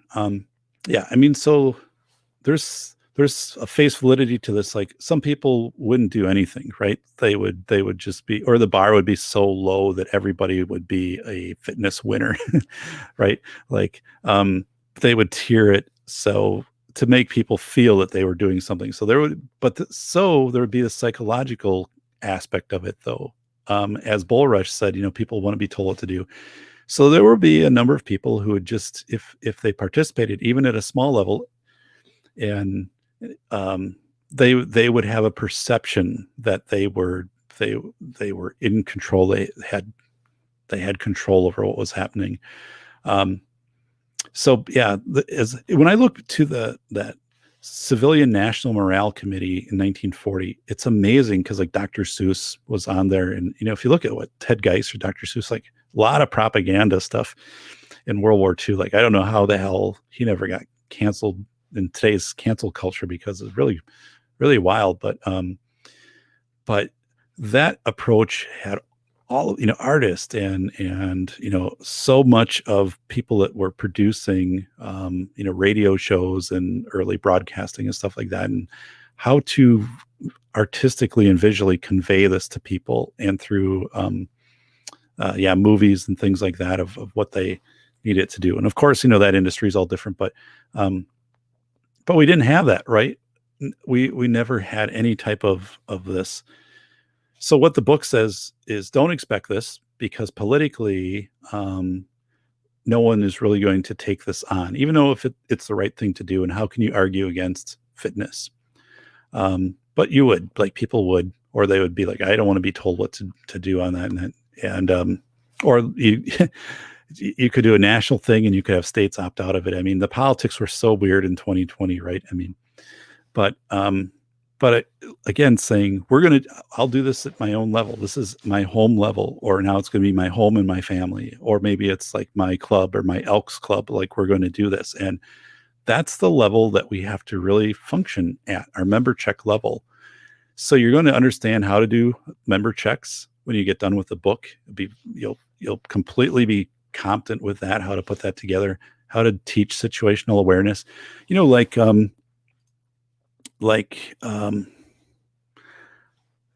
had situational awareness. So Morgan Rogue on Rogue Preparedness, she was writing situational awareness things you can do with kids. And she's like, one of the things is like, we just have our kids draw maps of like around our place, or if we go somewhere in, like a park or whatever, or we take a hike, like we have them draw a map out. So they're visually recognizing landmarks and distance between places, and was that really this close or whatever? But you start to do that, and they just start to visually imprint and take note of this. And Clay Martin talked about that. So Clay, on my program, Clay, and I went back and I listened, I transcribed a lot of so Clay is in the book also. But Clay was saying, situational awareness, he got so good at it in the way that he was also able to teach it, to his family of and Joe's really good at this too. Like, just what's different than, or what's out of the ordinary, but people have become so obtuse to that. It is just absolutely crazy. So the book, goes through psychological time also for young people. If you're under 10, what this whole COVID experience, 2020 and civil unrest, what is really hugely damaging, because if you're like a 9-year-old, that's 10% of your life. And we really don't remember much before we were 5. So it's like 20% of your life. And there's this thing called time dilation. And the way to think of it is, if you're on a train track and a train is coming towards you, like it's bearing down on you, like there's a perception that this starts to happen like in slow motion. This becomes a bigger part of what's in front of you, and it's engulfing. And if somebody is off 100 yards away and they're watching this train approach you, the speed isn't changing on the train, but as you are here and the train is closing the distance between you and the train, you would perceive that the train is speeding up. So time dilation is basically the kids are seeing like COVID and all this, like if they're standing on a railroad track and this train is on them, and like adults are seeing it for the most part more like in this third party of the news doing this, and you know that it's moving kind of at this pace. So for me, like COVID was 2% of my life. For my youngest daughter, it's 10% of her life. Or if you take basically and say before 5, that kids don't really remember what happened, it's like 20%. So this time dilation thing really messes with kids. It's hard to kind of snap them back out of that.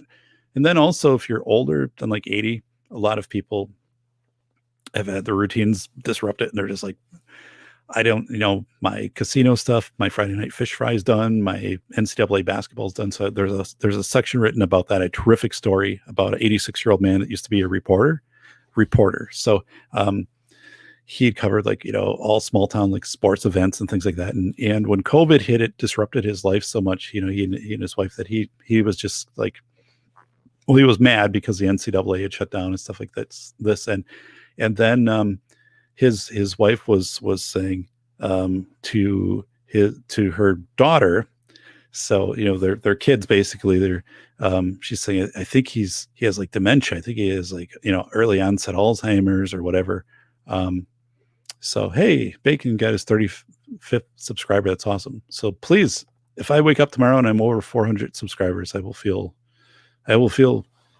good. It'll be a good Saturday. And it's like below 0 outside right now, by the way.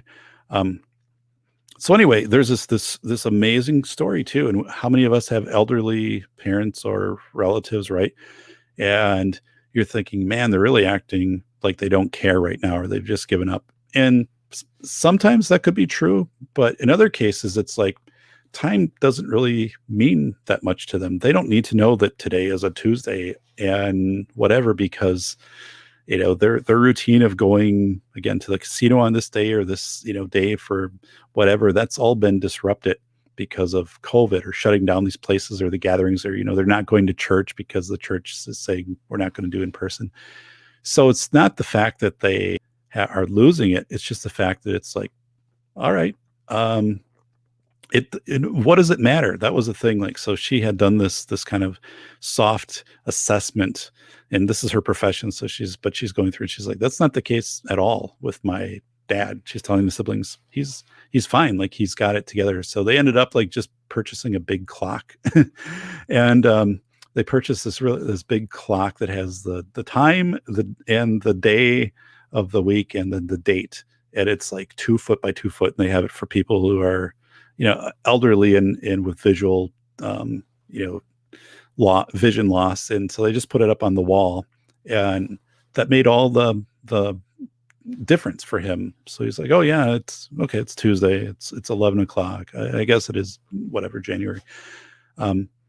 So that's a cool part. And then, yeah, just, I'm going through here right now. I mean, so my goal is to have everything together in June. So by basically like the first week of June, the entire first draft of the book would be done, which would be about 60,000 words, or about 220 pages when it's done, because it'll have a little more for graphics than the other book had, or pictures. I had great pictures that I took, like the St. Vinny's in our town. I was out biking on a long day, and I was coming back into town, but it was summer, so a lot of sunlight yet. And I'm biking, and the St. Vinny's a worker had made a sign that said mask required inside, but it was like this repurposed folding sign, kind of like, like slippery and wet, but a little bit bigger. And then they put this like piece of cardboard on it. And so basically it's like, you didn't buy this, and no one was prepared to do this. So they just had to make this sign, and they put it out by the road as you'd pull in. And the way the sun was hitting it, it was just in the St. Vinny's and back. I took this picture. It's just awesome to point out too that, here's something we never thought that we would have to do, that wear a mask. And here they're making this sign, right? They're getting out a marker, and they're just writing this sign. And then, Joe Dolio provided me some pictures he took of these signs that were going up around Michigan saying, that credit only, you have to use credit card. We're not accepting because we can't make change. We don't have any coins. We don't have that. And just how weird that was, right? That suddenly, I mean, it was here. I didn't take pictures of it at like our Walmart and our other stores here, but it happened. There was a point where they had signs up as you went in and said, all purchases in store must be made by credit card. And so you're like, wow, are we being forced into a digital banking system? I mean, so you're having to reconcile kind of these things, or what does this mean? I mean, could we have where Janet Yellen, comes out with the Federal Reserve here in 6 months and says, okay, we're going to have a the dollar will be digital, and maybe, you have 6 months to redeem all cash at a bank or at whatever, or a Walmart, and they'll give you a credit. And after that, it'll be a collector's item, or it can be like the old German marks. You'll just put them in the fireplace and burn them. Kind of a reset. And I think that happened in Romania, just had a currency reset, like in the last year.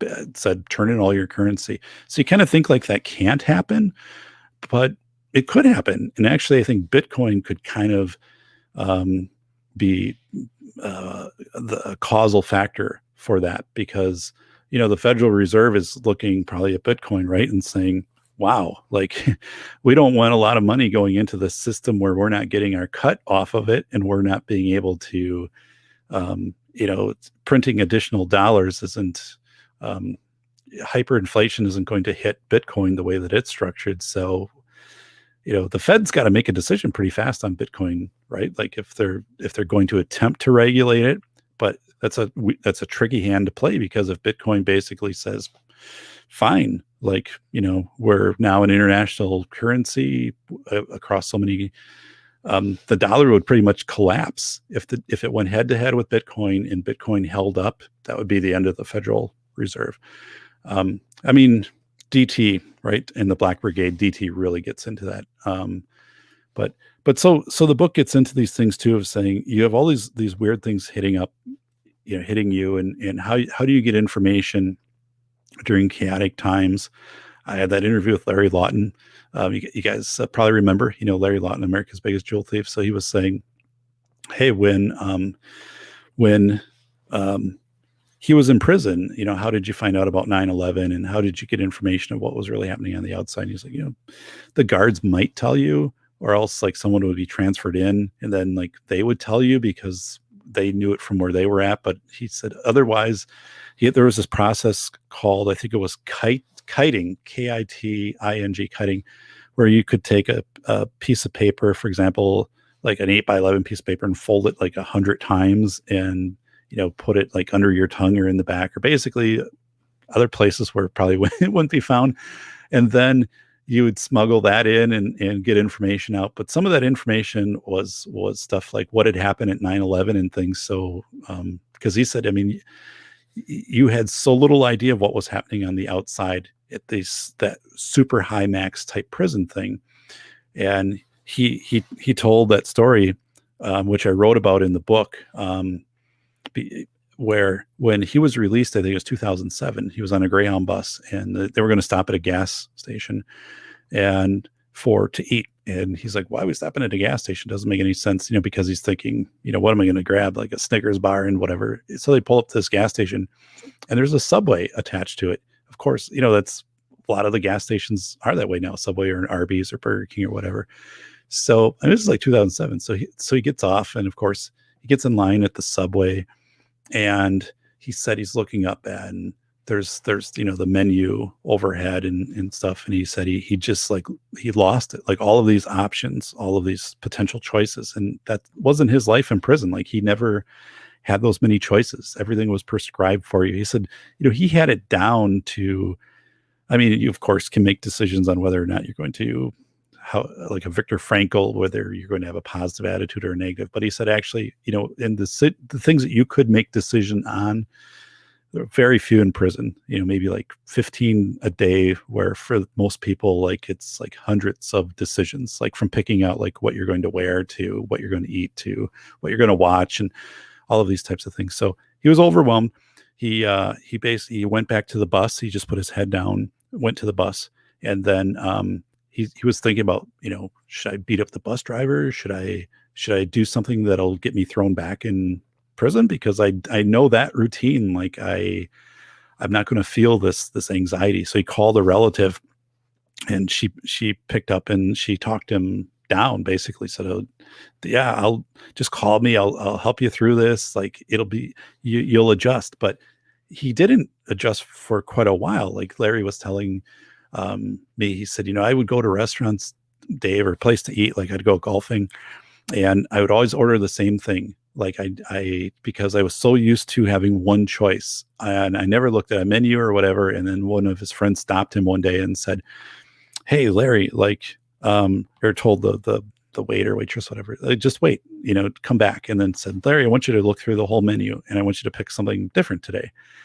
And so he did, and it was just this thing of like the options. But so again, the book talks about like know your options, what your options are during chaos, because government, right? People scare you into thinking you have no options, and when you actually do have options. But when they come out of who's essential, who's not essential, that whole thing, and other things, you feel very controlled. And yes, that was happening, but we a lot of us also had options to do things to restore control, especially at a micro level. Um, so so the book, yeah, gets into all of that, and just how we typically make decisions. And then there's there's this book, Thinking Fast and Slow, by Daniel Kahneman. He was a Nobel Prize winner. And there was a section of that book I really liked. It came out like 10 years ago. But he said he did all these research things like in the 80s with his research team. And so they would present data to people. And let me just pause. Private citizen currency recent. We had a current event when Nixon took us off the gold standard. Yeah, in 71. That was horrible, right? And then it was only temporary, according to Nixon, that we would rejoin the gold standard at some point. Yeah, that was the great devaluation of thousands of times of the dollar's purchasing power. But you're right on with that private citizen. Um, so um, so yeah, what was I talking about? Can somebody like post? What did I just say? Like I was going to get back to. Damn it. Um, so I'm going. What was I talking about just a second ago? Oh, it was okay. It was Daniel Kahneman. So they would do these studies, right? And they would bring in people, these research studies, like you and I, and they would say, okay, what is more likely? What is more likely? And here are two options. And one is Mr. F, and F, could be anybody. F you, right? No, Mr. F. What's more likely? One, Mr. F is Mr. F has had a heart attack, or Mr. F has had a heart attack and he's over 55. Which is more likely? Where's the probability? Which one is higher? And then the majority of people would say, what's most probable is that Mr. F has had a heart attack and that he's age 55 or older. But from a logical standpoint, it just makes more sense to say like that someone has had a heart attack versus than saying like someone has a heart attack, or someone has a heart attack and they're a Republican, someone has a heart attack and a Republican, and they own a farm. Or I mean, once the more variables you add in, it feels like you're getting specific, that you're making this argument, you're reading into it. But the fact is, no, you have to go back to like, what is the basic core thing that is most likely is just this, not this plus this or this. or Mr. F has this amount of money in his bank, or Mr. F has had, this amount of checkups. No, I mean, again, there's a logic point of that. It's a logic fallacy, and people get tripped up. But when things happen with coronavirus, people read way into what they thought was happening, right? And the media was leading them down that path too. It was absolutely horrible, and to this day still are. But yeah, the people are being, reading into, well, if this shuts down, yeah, then we are, we're, I'd have to go back and kind of piece together how I was doing the parallel examples, but it was kind of like, if this shuts down, then eventually, like, there's going to be a ban on gatherings, and it's going to be then preventing churches from reopening, and we're going to lose churches, and then we're going to lose the separation of church and state, and all of this stuff, and that gets a little conspiracy theory and things like that. But people started to read all of these things in because but the likelihood was that probably wasn't going to happen. Like the likelihood was, like, maybe, right, some of these things would happen, but not all of these things are going to happen. It's less likely for all of these things to happen. And because there isn't typically this cascade effect. It's not like when I talked before about the Kessler syndrome. Yes, the Kessler syndrome is progressive. If two satellites hit each other and then, like, wiped out 5 more satellites, then it's pretty much a mathematical formula saying they're all going to be gone in 24 hours because the debris field would spread out and all of that. Like, that would be a certainty. There's no variable really in that. But these other things, and the media, of course, leads everybody down that path. So good thing. So a way to talk about that would be the coronavirus, of saying people that have the coronavirus will also need to be on a ventilator, and will have, they'll die of suffocation and these other things. And it's like, so that was kind of like the media putting this profile out there. And the reality of it was, right, virtually everybody who had coronavirus recovered, and most people were probably asymptomatic. So that wasn't the likely scenario path. But again, that gets into what's called this conjunction fallacy, or you can paint these really multiple step scenarios, which will not play out for most people, but you will have most people believing like this is what's happening to most people. Like, what is most likely if you contract COVID? If you ask somebody that question on April 1st, their answer would be, most people, right? Probably, above 50% of people on April 1st would have said, you're going to be hospitalized and you're going to be on a ventilator and you'll have lung damage. Okay. So, because that's what the media, was coming out, and that's what we were hearing. But again, if the accurate answer, right, the statistically accurate answer would be what, 98, 99% of people would recover without any identifiable post-event symptoms. So that's where this conjunction fallacy really messes with people. And it's easy because people want to believe that more data, or not more data, but more details clarify something. It's not face validity. It's not what Joe does. It's not like getting multiple sets of information. But if you can put together these really compelling, narratives and these kind of stories and scenarios, people say, "Yep, that's what it's going to be like." Let me catch base on what's been happening over here in the chat. So Cav Knox, echo. Safe Talk Podcast Hot Russian X told me about how the paralysis of options thing when the USSR fell, people literally standing in front of shells had no idea what to get. Yeah. So I have Nikolai Razavayu, who was a guest on Masculine Geek, also a guest on my show. He was in the Soviet Union when it fell, perestroika. He was also on the Soviet national bicycling team. In 86, when Chernobyl happened, he was in Kiev with the team, or Kiev, an hour away by direct line, 62 miles, I think, by road, but like from Chernobyl.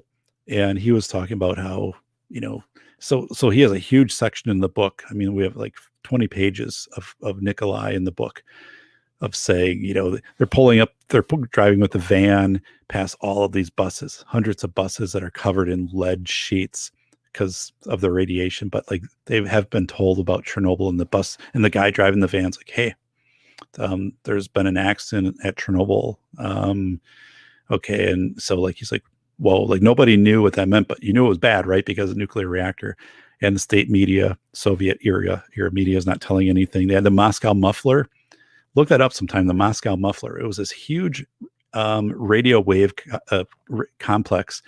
Imagine this huge metal wall, and basically it would block radio waves from like Poland and stuff like that, or it would mess with them enough where they, in Great Britain, they couldn't come into the Soviet Union without being substantially scrambled. So the Soviets couldn't just turn on a transistor radio and figure out what was happening outside of their country. Back in the 70s and 80s, they had the Moscow muffler. Pretty interesting. I mean, that's going to be in the book too. But yeah, so as you said, perestroika, one of the things Nikolai writes about was saying his parents, right? His parents were kind of just stunned of like, what do you believe? Because you had believed the state media and everything that had been shared from little on, and now you're realizing, oh, a lot of that was a lie or just like grossly misrepresented. So like, what is your belief system? And then you had this balkanization in the Soviet Union happening.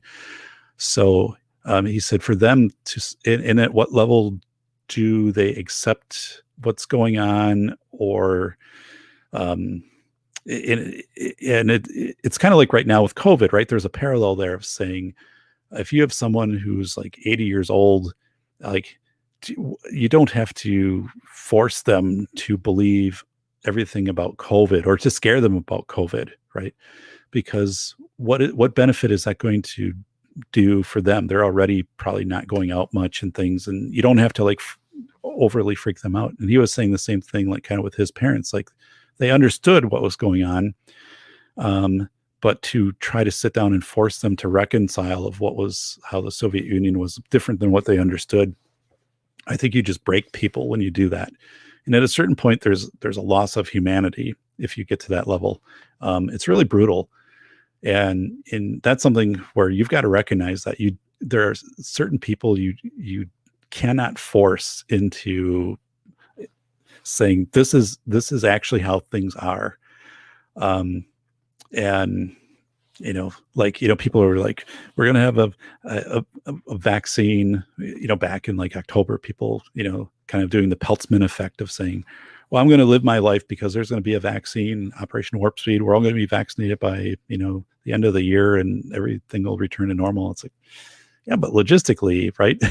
Like, I'm kind of a scientist, like logistically, that even if you could manufacture this, how would you distribute this? And you have to keep at minus 80 degrees and all these other things, and then multiple shots. And so you start to like process the logistics of this and saying, like, I don't even under like a really functional system, this is barely manageable to do this. So it's like, no, that's not happening. But to sit down with somebody and I had some relatives who were just like, absolutely, in October, they were convinced, and January, everything would be like it was in January 2020. They'd be flying, everything would be open, no one would be wearing masks. And there wasn't a purpose for me I could say, I don't think that's going to happen, right? But other than that, it didn't make sense for me to fight with their belief system on this, because they were believing a state narrative, and also like a normalcy bias. They wanted things to get back to normal. They, quote unquote, normal, a confirmation bias, right? So they were only listening to the reporters and the evening news who were championing Moderna's up, 28% today because they announced this trial of whatever. And, so they just heard what they wanted to hear. They didn't hear the other part saying, it was a small number of people and it hasn't been replicated. And plus, how would this actually look? That was the thing with like testing, right? So that's part of this too, is what was it, back in March and April? It was test. We're going to roll out and test, and you're going to be able to go to your local Walmarts, and the parking lot will set up these testing stations. And I'm looking at that, and I'm having discussions with people, and people are like, Dave, I'm getting tested. I'll get up at 7 a.m. and get there, or even like earlier. Like I had a friend who got up and like 4, I think it was 4 a.m, and like she drove to this testing site and then had to wait, and then like got results 4 days later. And I'm just like, and she's like, are you going to do this? I'm like, no. And I'm not going to do it because like, so again, we know, right, objectively, that 98, 99% of people recover. If I'm tested and I'm found positive, what does that mean? Then there isn't a vaccine, there isn't a treatment. If I'm negative and I get my results 4 days later, what if I've come in contact in the last 2 days with someone who's positive and now I'm positive? I mean, so I'm pointing out like the obvious scientific flaws in this, plus saying you're going to be in your car and you're going to do this drive-by thing with this testing system, which is not, it's new, right? This thing up the nostril and all this other stuff. I'm like, but the end game was, it's not like they test you and it's like, oh, you're positive, so here's like a shot or whatever. So I'm like, why would I do this? Why would anybody do this? Like, why? What is the purpose? And well, then they know, like, whatever. I said, well, but if you watch, again, if not only, I'm not saying watch the news, because the news wasn't so much covering this, but the scientific community knew that if you studied the sewage in communities, sample the sewage, you had a pretty high understanding of how much COVID was in the community, just how much use of Ambien, how much use of whatever it represents in the sewage. And it would give you enough information to say this population is spreading it, whatever. And that's actually pretty useful information, like the way that would be forensically obtained, and that could be monitored, and it could say like it's increasing or it's decreasing. And so yeah, it was but I mean, my God, people would be like, Dave, I can't believe, you're not doing this. And I mean, so I'm not initiating that conversation with people. I'm not telling them, because it's none of their business. I mean, the other thing is, like, it's not your business whether I'm getting tested or not. Like, what is that to you? I mean, it is absolutely none of your business. I don't need to be talking about this with you. And so, but again, how many times did we see that on the nightly news and the newspaper headings, right? The pictures in the newspaper the next day and stuff like this of, long line, 8-hour wait. And I'm just like, I don't understand this. I objectively, scientifically don't understand this in the talk of, like, we need more testing, right? Because then people feel that they're doing something here. That was the mistake, versus objectively coming out and saying the better thing we can do, because what is the testing going to tell us? And even if it's accurate or whatever, the better thing we can do is we can eat more nutritious foods, we can stay hydrated, we can work out. And then, yeah, I mean, if you're manifesting whatever symptoms, but so again, this whole thing gets really, really strange. And I remember I was teaching a superintendent class this fall, right? Well, yeah, Sonato was saying if things shut down, the private market will fill the need. Yeah, as did happen in Russia. Certainly. And as happens after hurricanes and other things. I mean, of course, there's laws against price gouging, but I did a presentation too where I said, but on the other hand, price gouging keeps somebody from going in and buying all of the the water and the supplies, and there's incentive then for people to get these things into these areas. So that whole price gouging effect with disasters, there are different ways to look at that. There are some ways of saying, like, this rapid increase in cost of resources will put a natural limit on people, and more people will actually have access to resources because they're not being bought out. And then also there's an incentive for people, through formal or informal networks, to bring these things in, to bring a stabilizing effect. So, right, I mean, all these things that nobody talks about, like, it's just crazy. It's just, they put it as bad, but yeah. So there's this thing, too, in the book, and it's called the law of small numbers. And you can just look it up, but I mean, basically, all of us know this, right? The law of small numbers is, if let's say that we buy something off Amazon, right? If something has 10 reviews, like, it's a saw. Let's say it's a saw. So there's not a whole lot of subjectiveness to a saw. It has 10 reviews. Would you rather look at the 10 reviews, or would you look at, if that saw had 1,000 reviews, what's more likely to be representative of the quality of that saw, assuming the saw hasn't changed? It's the same exact unit that's been produced.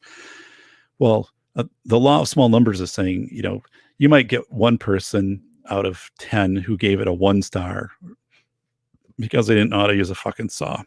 They used it wrong, and they destroyed the blade because they didn't read the directions, or they left it out in the rain, and then, the blade rusted, and they're angry because whatever. So they give it 1 star. So suddenly, this is brought down. But, once you get 1,000 reviews, right? Something is like a 4.6 or whatever, and you're always going to have some people, right, like, who downvote my Hibbing video. You're going to have those. So if you can, in your network, this is like where I write about it, kind of like what Joe does. If you can really get like 5 people, that's kind of the critical number in just not only in chaos, but just getting good information. Like, I've got a good network, like Chuck Mack out in Pittsburgh, like Bacon Maldito here, Bacon, out in the West Coast area. And I've got my network, Brian Bowden in the Bronx, that I go to on a regular basis. It's like, what are you seeing around you? Like, in this, how are people acting? How are the stores stocked? What information are you getting from the government? When the apps were rolling out for the COVID apps, I was getting intelligence coming in from my other member checks in other states saying, hey, they're really hitting this campaign up hard with on the commercials and stuff like that. And that wasn't happening in Wisconsin. Like, it was all downloaded on our phones, right? We never knew about it, and I was pointing that out.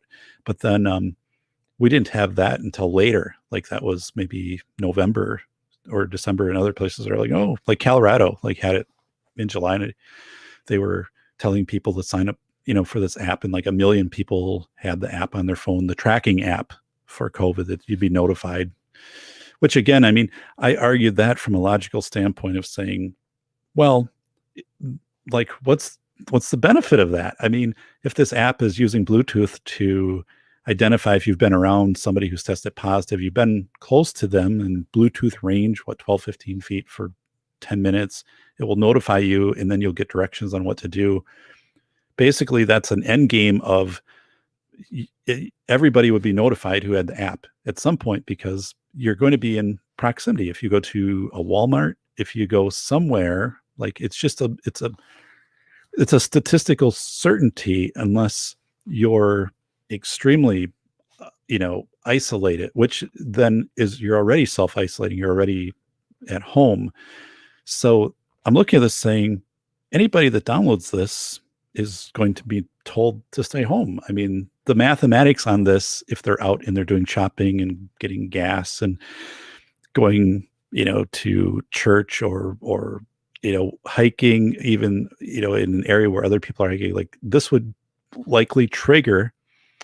And then what happens with the Bluetooth data? Well, it's anonymous. Well, it's not really anonymous, right? Because it has your phone identification number because it comes up on your phone and says you've been in proximity. So of course it has the information. Like Edward Snowden would say, of course it does. Every phone, the moment you have a phone, Bacon, you've got Faraday box and all of that stuff. But the moment you have a phone, it obviously is the phone is being tracked, and and some of that is if you're not big enough on the radar, it's not going to be a problem. But it's really a trip, right? To think about. I'm looking at this and just saying, why did a million people in Colorado download the app? Because again, what's the benefit? So if you've been in close contact with somebody, for example, and then if that person was out and you knew they tested positive, like should they be told to stay home? Like there were people in my area here, not too far from me, on the same postal route who had tested positive for COVID, and the family informed us of it. I saw them and they were kind of all outside and stuff like that. And they said, hey, by the way, like, oh, wow. But yet, like the mail carrier would stop at their house, go up to their house, bare hands, no mask, take mail, put it in their, mail holder and whatever. And eventually like get to our house. And I'm watching like the postal carrier too. I'm like, this is weird. Our postal carrier doesn't have gloves on.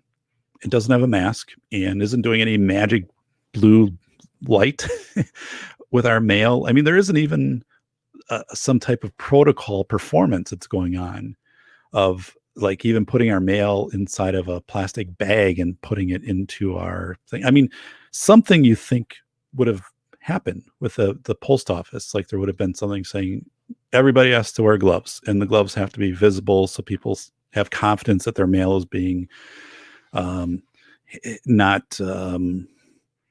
mixing with mail from other people who might have COVID and there might be COVID residue on the letter or like on the mailbox if they've just put their mail out and they just lift their mailbox, flap up 2 minutes before the carrier gets there, like all of this type of stuff. And I'm just like, our mail carrier. So that was part of the member check network. One of the member check people said their carrier had gloves on, but didn't change the gloves from door to door, but was wearing gloves. But I had 13 samples and I'm like, whoa, our mail carrier isn't doing anything different. So, wow. Like, and again, not to be conspiracy theory. That's not conspiracy theory. That's being objective face validity of saying, if we would have got a notice, I was fully expecting the way that the media was covering things in March that we would be notified. Mail delivery is going to happen like 1 or 2 days a week, and that's it. And there'll only be so much mail. Like it'll be going out on a date, on any specific day.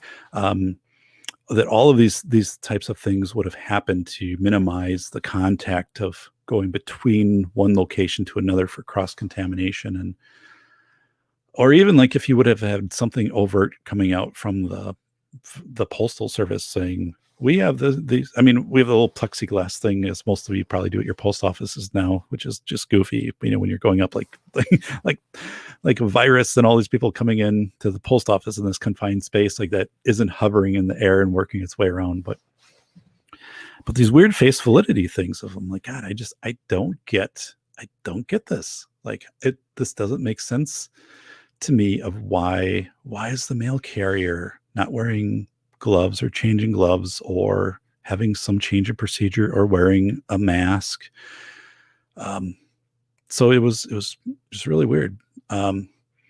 So yeah, the law of small numbers is once you get to like 5 people that you trust, like what they tell you is what they're seeing. It's not what they're hearing on the news or whatever. It's like, like Joe Dolio, what Joe tells you, like Joe has been there, he's seen it. It's exactly what he's seeing, he's hearing, and all of that, what he's experiencing. If you get like 5 people, your likelihood of making informed, accurate decisions rockets, like just becomes so reliable.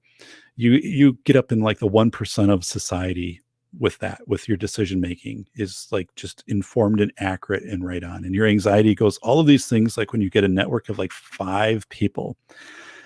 And if you get more people, it gets better to a point, or then it gets too hard to manage. But this law of small numbers is saying, like, if you have one person, like just yourself, it's so like, I don't know what's going on out in California or out in Pennsylvania firsthand. Like, I don't, if it's just me, but if I have a little bit of a network, I do.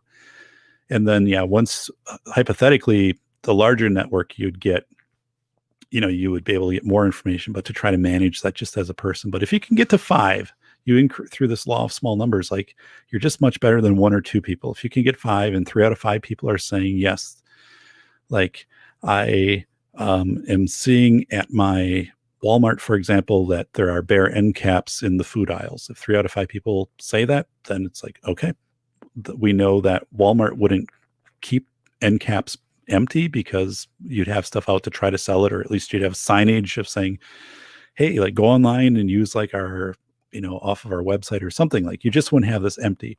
So yeah, you're saying, okay, this is representing some just in time issues that are going on. So yeah, the supply chain is getting tight, at least, for some of these areas or some of these products. So these are really useful things, right? And you're listening to this and you're thinking, yeah, like, I'm on board with you, and you're there because, I mean, I always compliment the people that listen to the show and the people that post, because you're intellectual, you're very thoughtful, and you know that a lot of these things. So I think, like, when I'm on and we have shows like this, there's some, and it's not confirmation bias, but it's an objective validation. So, like, you're like, yeah, I was wondering that too, and I think I'm on the right pace. But everybody around me is kind of getting at this crazy stuff. So IRS will send a drone. Intelligence, and what is here? Not a fan of collateral damage and reality warfare. So yeah, so the book is, I've got it over here on my left screen, and it's absolutely outstanding. And two, I mean, I'll get close to wrapping up here, but one of the things also was, back between March 9th and March 16th. I knew, like, big things were happening, as all of us did, but I also knew that was a time I needed to be out making these private videos, observing things, and then also documenting what was happening in the media and what was happening in, presentations coming out from the government and businesses. But one of the things that I was tipped off to real early was that Facebook Marketplace and Craigslist, the number of ads between March 9th and March 16th, for example, of things for sale, went up just by multiples. Like, I mean, like 600% or like 6,000%. I'd have to go back and look at the numbers, but it was crazy. And the reason for that it wasn't due to crowd-in behavior. That was when they were shutting down schools. They were telling people to work from home. The stimulus bill hadn't come out yet, so people didn't know that there would be this additional unemployment. A lot of states, their unemployment systems were overwhelmed, so people are like, shit, I don't have money. Like, so they were putting stuff on computers, all video games, technology, sofas, firewood, and it was listed as or best offer. Virtually everything was a price, OBO, or best offer, and we'll deliver. And Nick Schulaner was on the show right around that time, and he said, yeah, I picked up like, I don't know, like a laptop or something like that for a fraction of what it should have sold for, like in a normal economy. But this person needed the money, and they drove like 2 hours to deliver it to him, or best offer. But the part was, gas was under $1 at that time too. Do you remember that? I mean, I remember, gas, I think, got as low as 94 cents here during that time frame, because everybody stopped driving, and of course, there was the fear that every 20% of the population was going to die. So the gas prices just plummeted. because they thought there'd be no demand and everything would be locked down to the point where there would be virtually no travel. Um, so people, if I sold you something on Craigslist, right, and I have to drive 2 hours to get it to you and get, it's what, a $4 investment in gas for me. Um, and so you had this weird thing, and like where I'm at, firewood was a big thing. So I buy firewood every year, and so I know what the price of firewood is in the firewood market and all of that. And suddenly, like firewood in March, and that's not a good time to sell firewood because you're entering, spring, summer here, and you don't want firewood at that time of year. You want firewood in fall. You don't want to store firewood and have bugs and stuff like that. But firewood was like half the cost, plus, like people said, and I'll deliver it to your house.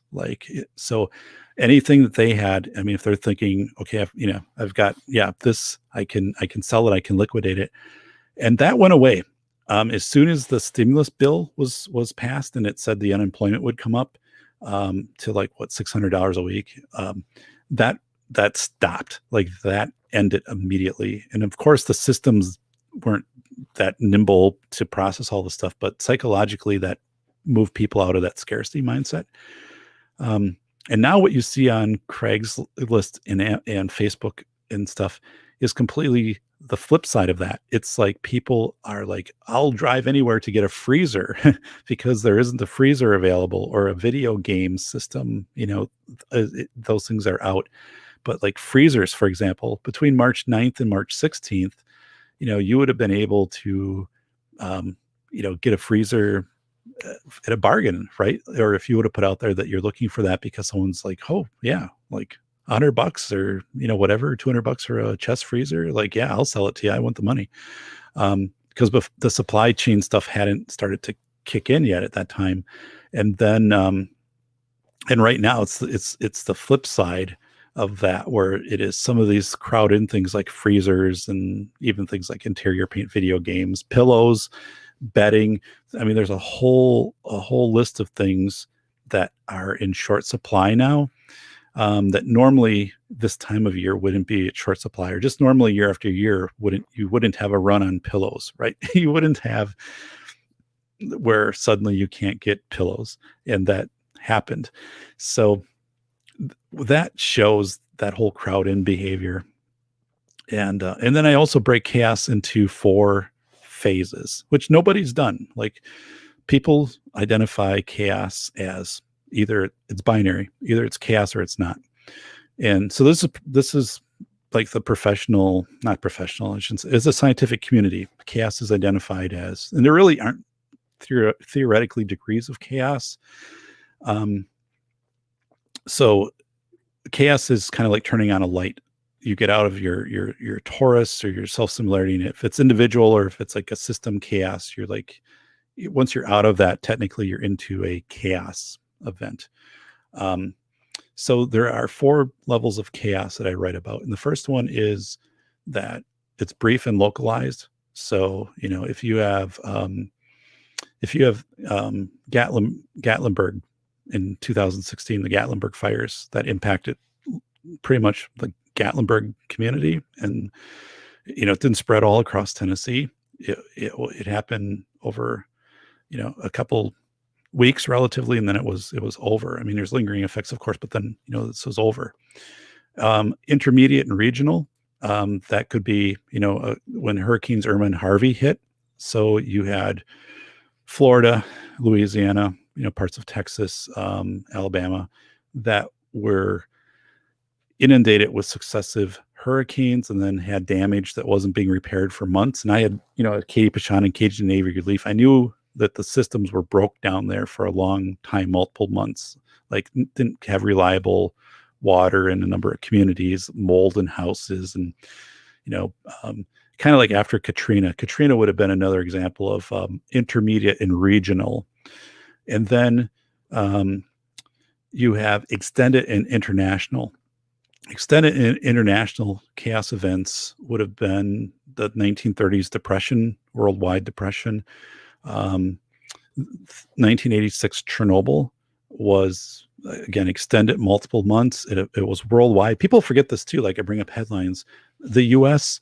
was very concerned for several months following Chernobyl. Was in April of 1986. Was concerned. People in the U.S. were very concerned that there would be radiation coming into the U.S. and impacting the crops. They were telling people, like, if you're buying film for your cameras, your 35 millimeter film, that it could have spots on it because of radiation.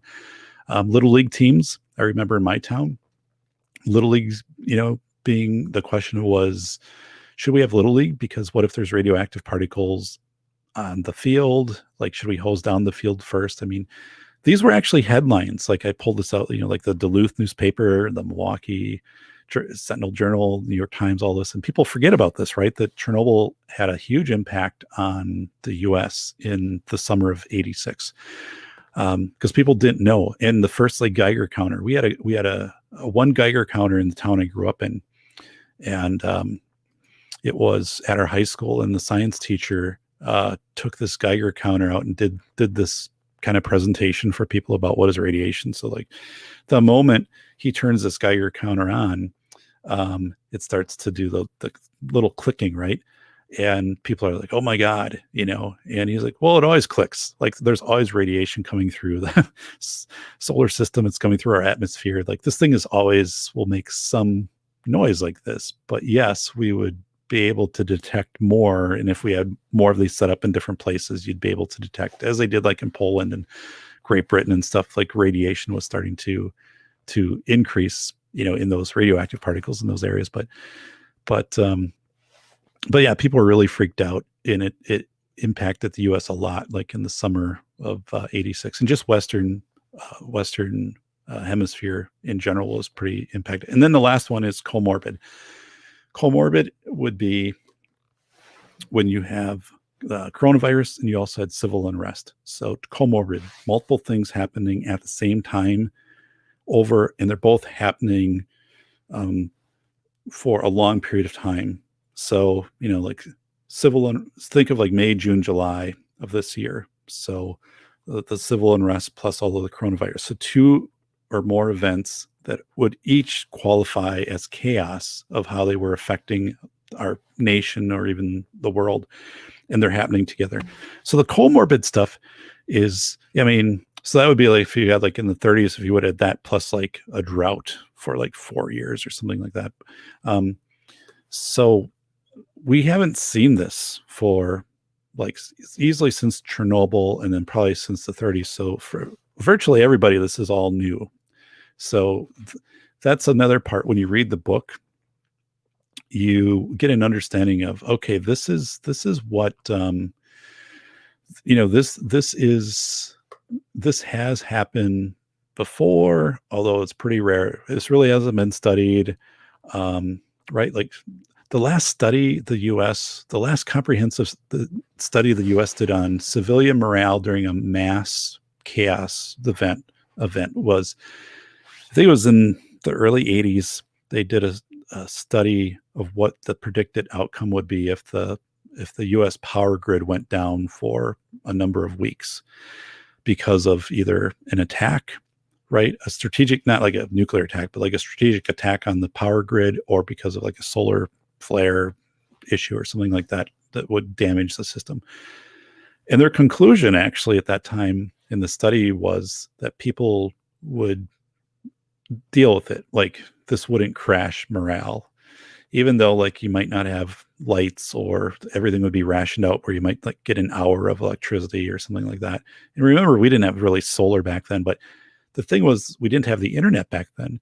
So, and it's kind of I don't know, with their conclusion, right, if that really would have happened. But yeah, in maybe 82, if the power grid is out or substantially damaged for half of the year, you probably would figure out how to handle that, right? How things would get prioritized, energy to run water pumps, and, prioritizing which vehicles are operating to transport food and stuff like that. But like now, again, everyone is so dependent upon the internet and the cloud, right? Of their knowledge is in the cloud. if you had that happen, that same study, and you looked at it today, there's no way you could come to that conclusion. You'd have psychological collapse from these, 80% of the population would just lose it, addicted to their social media, addicted to their velocity of information, being able to get this information immediately on whatever they, they think that they need. And it would, so no one studied this. So, right. Like no one has really studied why things are happening the way they are happening. And I'm looking at past research and past things and saying, this is probably a good base for saying, like, this is why this is happening. And this is what to expect. And this is what to expect if it happens again, like in a short term. Like, what if we have a second round of this? Like, here's likely what would happen. And so solar flare, Bacon. Yeah. I would love to see an aurora in Arizona. Wow, bring the flares. I remember seeing the Northern Lights when I was in college. So it was kind of mid to northern Wisconsin. I went to college, and there was like 1 week, everything just kind of set up right in the atmosphere where it was like this real vivid, awesome Northern Lights. And usually like it wouldn't happen where I'm at in Wisconsin, but it was really awesome. I was out on a boat with a friend of mine. Yeah. And he had lived down there in a boat, and we went out to the middle of the Wisconsin River, where it really got wide, like over a mile. And you just drop anchor, and we're just leaning back in the seats on the boat. It's like midnight, and we're just looking up at the sky for like 2-3 hours. And it was just one of the coolest experiences I've ever had in my life. It was absolutely awesome. And, a few other things in the book is Bacon Maldito, our good friend Bacon. Bacon was on the show. We talked about vocabulary, social distancing, flatten the curve, essential worker, all of these things. There's like 17 terms which are now part of our vocabulary. And also like weird things happen with vocabulary. So the word preference, remember was it the Amy Coney Barrett hearing for Supreme Court? She used the word preference and was challenged on that, saying she used it in a derogatory context or whatever. But the word preference changed its definition in the dictionary. Like within 24 hours, the definition had changed. So again, we go out to the web to try to get information, and then this definition had changed because of the social pressures. Really bizarre stuff. But so we have all these new vocabulary terms, and a lot of them become what's called lexicon. So I'm licensed as a speech language pathologist. So I studied linguistics when I was in college. That was one of my degrees before my PhD. But so it's very rare to have new lexicon words that become something you and I would use every day to describe stuff, like new in our vocabulary. So like when someone says socially distanced to you, when you think of that, you also think, okay, they mean 6 feet. So they want you to stay 6 feet away. If somebody looks at you and you're in a grocery store and stay in line and they say socially distanced, what they're really telling you is move back 6 feet from me. So when you do that, it becomes a lexicon. It turns into a lexicon. And most of these have become lexicon terms. So, safer at home, that's a lexicon term. Now what that means. So like if I said that to you, you would say, okay, I've been directed to not leave my house unless I have to absolutely, get food or medicine or something like that. So this is some crazy stuff, because we don't have vocabulary this number of words, and then also that it becomes in our lexicon. For young kids, this really messes with them. They're trying to understand grammar and language, and then you throw all this new stuff at them, and then it's not only just a word, but it's a behavior that they have to associate with it. Again, socially distanced. The last time that happened, 2017, the word spaghetti map went from vocabulary to lexicon. Spaghetti map is they're talking about the hurricane patterns coming up through the like Florida coast, and it looked like if you drop spaghetti noodles on Florida, like here's 100 different ways this hurricane could come up. And so it got used enough by meteorologists around the country that people, if you said spaghetti map, they understood what it meant. Like you'd run 100 simulations and there'd be lines coming up and you have an idea. But right now, like we had like 17 words went into our lexicon, which is absolutely crazy to think about that. And then kind of the last two things are, one is remote, remote work, remote school, right now in telemedicine. So 3 huge fast forwards. And the reality is, I mean, we would have got here anyway, right? We would have, oh wait, Bacon, we also did a marathon show along with John Steele and Nick Schulander the night. Hey, is John Steele still on Twitter? Because I haven't seen him on there. He lost it, but oh my God. Yeah, Bacon and Nick. And we did this marathon show during the mix of COVID and when the riots were kicking off in, I think it was May, right? It was like May 30th, somewhere around there, where things really were really intense. And we did marathon. So we had different points of the country of what was happening. And that was that was a amazing night to live through. I got shut down on a couple platforms. And one was I was challenging the media close to us in Madison. I believe we're putting their young reporters in harm's way at the onset of rioting in Madison. Basically like saying, get closer, and this reporter is like maybe 23, 24 years old, didn't have the situational awareness. Also, like, of course, if you're being told to do that by your boss at the studio on live, and this one person was very proximal to when this window was smashed in this jewelry store, and she ended up with like a purse, like one of the looters just handed it to her, and so she's holding this on live TV. But that person could have easily, and another media person, I think a day later, was assaulted, was hit with a brick or something down there. And I just said, you just is really careless, like, right? You shouldn't be putting this, and I was kicked off, gone. And then our something happened with our YouTube thing, kind of got shut, or I got shut off, but then you guys kept it going and I was able to like get back into it. But it was kind of, like the censoring we see now with like Parler and stuff shut down. It was kind of like that, but it wasn't perfected enough to permanently boot all of us off. One of us was still able to keep the lifeline and drag the other two back on.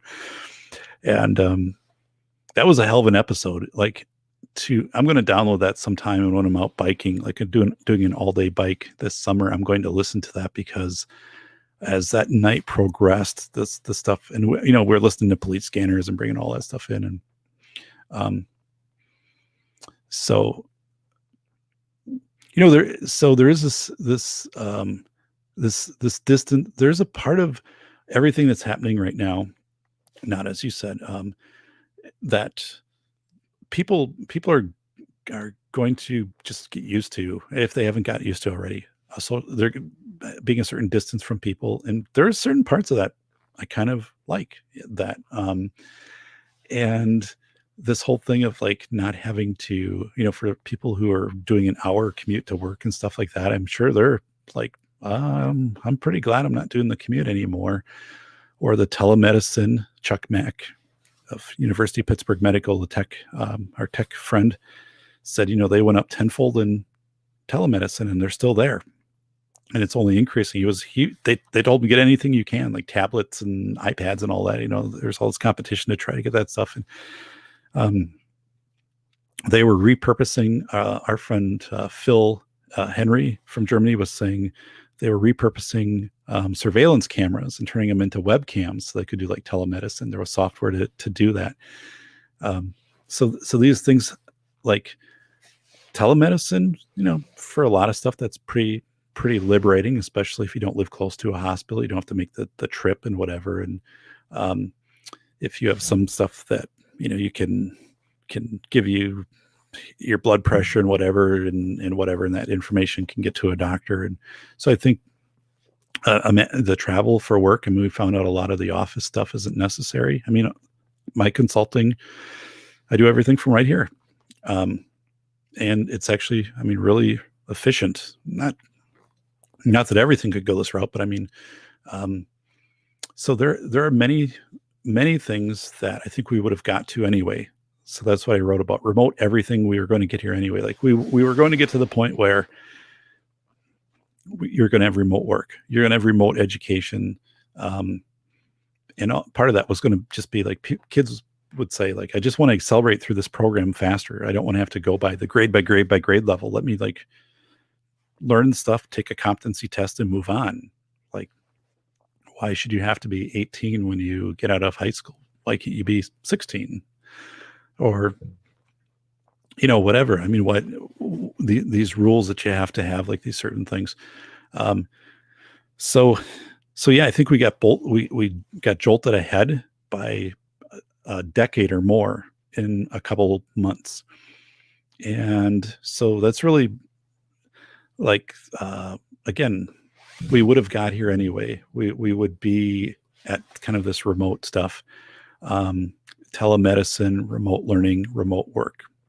If the coronavirus wouldn't have happened, the civil unrest in the year 2040, this is where we would be at anyway. So yeah, we just got moved forward, and there'll be some things out of this, right? Like my tech friends who work in the battery industry, and like for cell phone batteries, for other types of batteries, computers, stuff like that. They're saying battery technologies been insanely advanced in the last 6 months. Like you will buy in the next year or two, you'll be buying laptops that you'll charge, and the charge will last 30 to 50 hours. That's how far the technology has come. Now, obviously, hey, it's Chad Elkins, our good friend from Chicago's top CPA, Chad Elkins. Chad, yeah, a night owl. Chad, I'm actually up right now because I'm too tired to sleep. And that's kind of been the theme of the start of the show. Is I hadn't done a podcast for a while, and I've been inundated with consulting. Like I did 33 hours of consulting last week, and I'm writing a book, right? So this book I'll have done by June. So I've been staying up at night working on that, working with my editors, and I'm teaching this like grad class. So it's just like I'm just kind of to the point where I'm too tired to sleep, if that makes sense. Like my brain is too up. Plus, like I've been down here so much, my days start and then they end, and then this is the basement office here. By the time I go upstairs, it's dark. It's dark in the morning, dark at night. So my circadian stuff is off. So yes. But only tax accountants are supposed to be doing that this time of year. Tax accountants and Aaron Clary. Aaron's like, I'm going to take a break, everyone. I'm making an announcement. I'm going to take 3 weeks off. Then the next day he does seven shows. So I'm like, you're not taking time off, buddy. So that is one guy who is maximum velocity right there is Aaron. So yeah, remote everything. We were going to get there.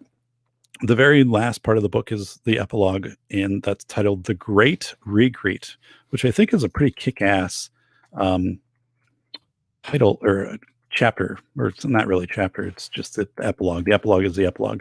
That would be a pretty cool title for a book too, but not for this book and not a book that I'm going to write.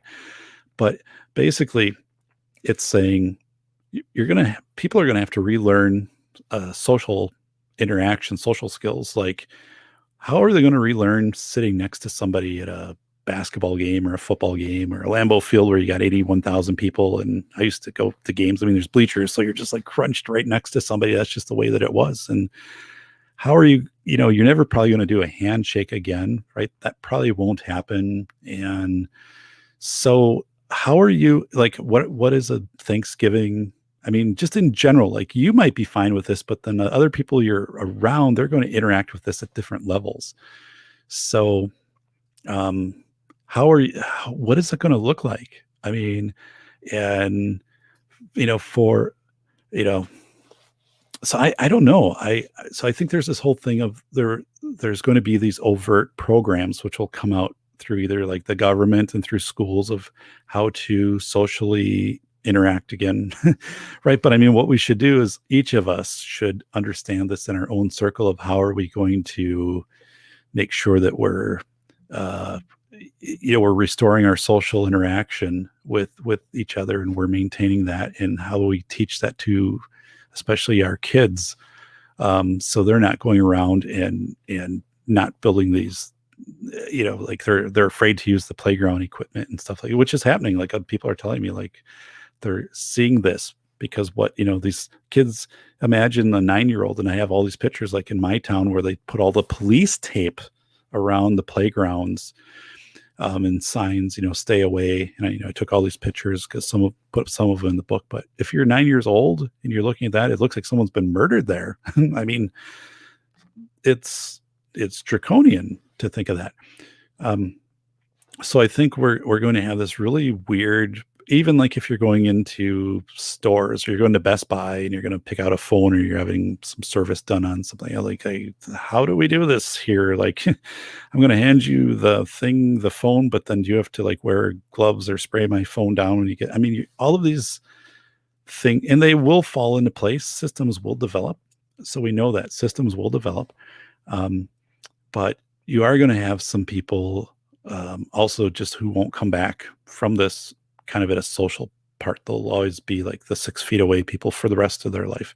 And like, I think anytime you get in that extended international chaos, that third phase that I talked about, you'll have behaviors there that you and I will have the rest of our life. Like we will always keep a little more food on hand than we would have a year ago.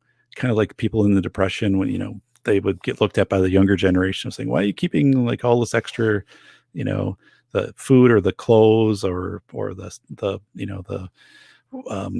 you could get rid of this. You don't need this stuff. And it's like, no, I mean, if things there could be a time there was a time I experienced this. I remember how I felt and we needed these things. So I think there will be this, for what we've gone through right now, some of these behaviors won't go. But again, and the whole thing of are you essential is going to really frame going forward. I think the professions that people pick and go into, because let's face it, I mean, being called essential is like, there's a badge effect to that, right? It's, hey, I'm essential, right? I'm essential. Or I was given in papers by my employer that, if I got pulled over, I could show these and, I'm essential. I have to be here, even though it's this arbitrary determination of who's essential and who's not to some extent, right? I mean, in what businesses, like in my town, the small engines place had to shut down and they put a big sign on the door. I took a picture of it back in, March. And because they were deemed non-essential, but, small engines included, the guy sold generators, he repaired generators. So there were a number of things which be like, chainsaws and things like that. I wouldn't deem that as non-essential. And yet like the Lowe's and Home Depot got to stay open. But you will have an entire generation now of people who will make decisions to solely ensure that they have the best odds of being identified as essential from a psychological standpoint. So for me, I don't care. It is, when I was on the Michael Deacon show, which Michael Deacon program, and that was about a week ago. It was a great show.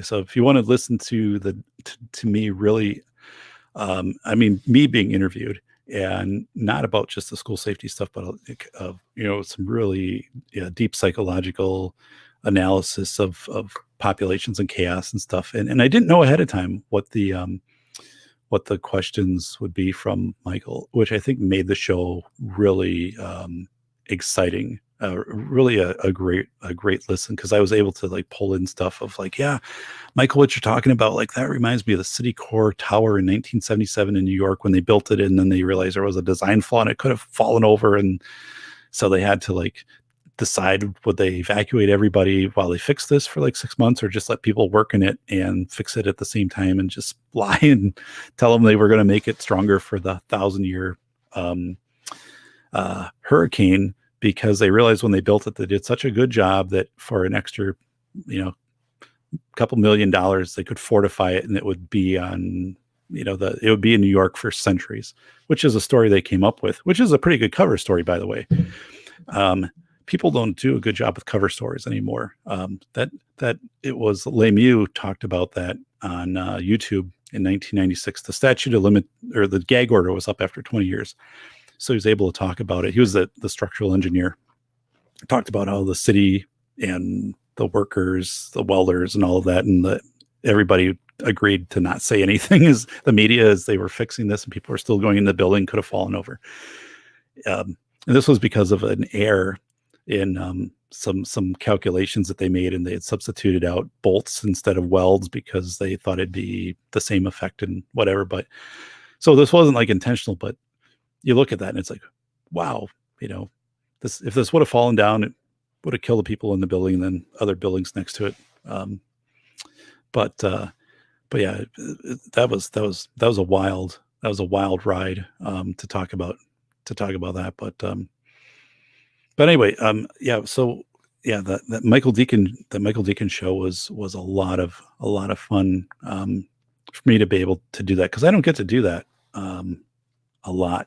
I'm a guest on some shows and things, but otherwise, I'm presenting the content. So that's been a good thing for me to be invited to be on some of those shows.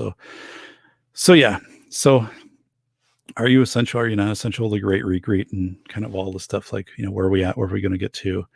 But I wanted to do tonight's show because, and if you haven't hit the thumbs up, please hit the thumbs up, and go in my other channel and find that Hibbing, Minnesota video and give that a thumbs up from 10 years ago when the open pit mine detonation.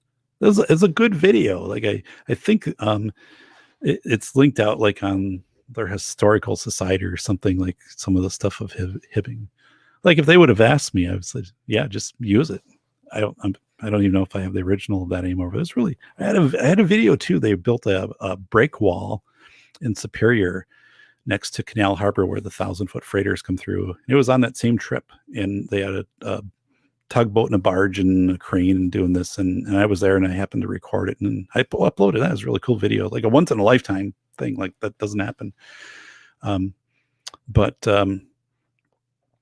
yeah, I'm going to be, returning to more shows, or at least to get some shows out there.